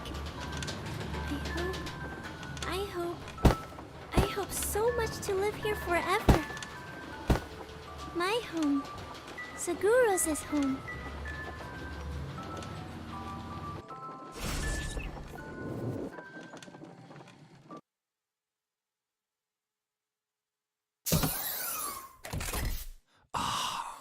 Oh, my head.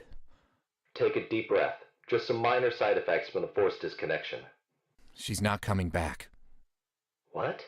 In the end, she chose to shut off her subconscious. She'll sleep forever, like a plant. Yeah. Maybe that's for the best. Anyways, our primary concern is the incident report. It'll require some brainstorming. Not my concern. I'll arrange for someone to take you back. See you on the next mission. Not in this lifetime.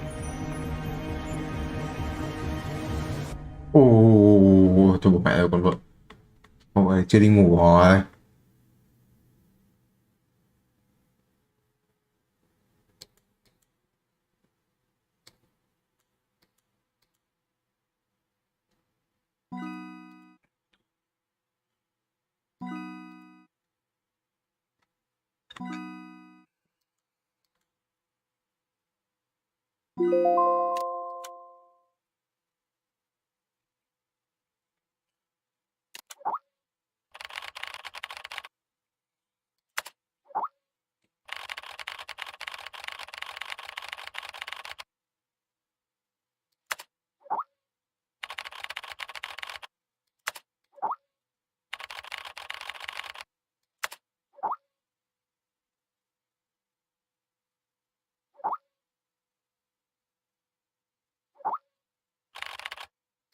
Rách đi. Ôi.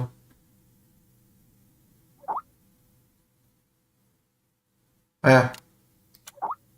Unknown hello call. Who are you?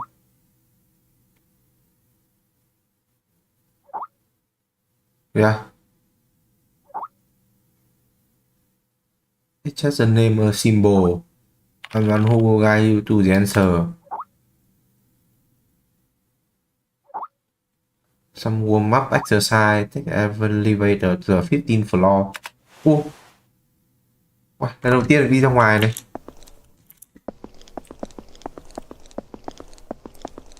À. Rồi nghỉ rồi.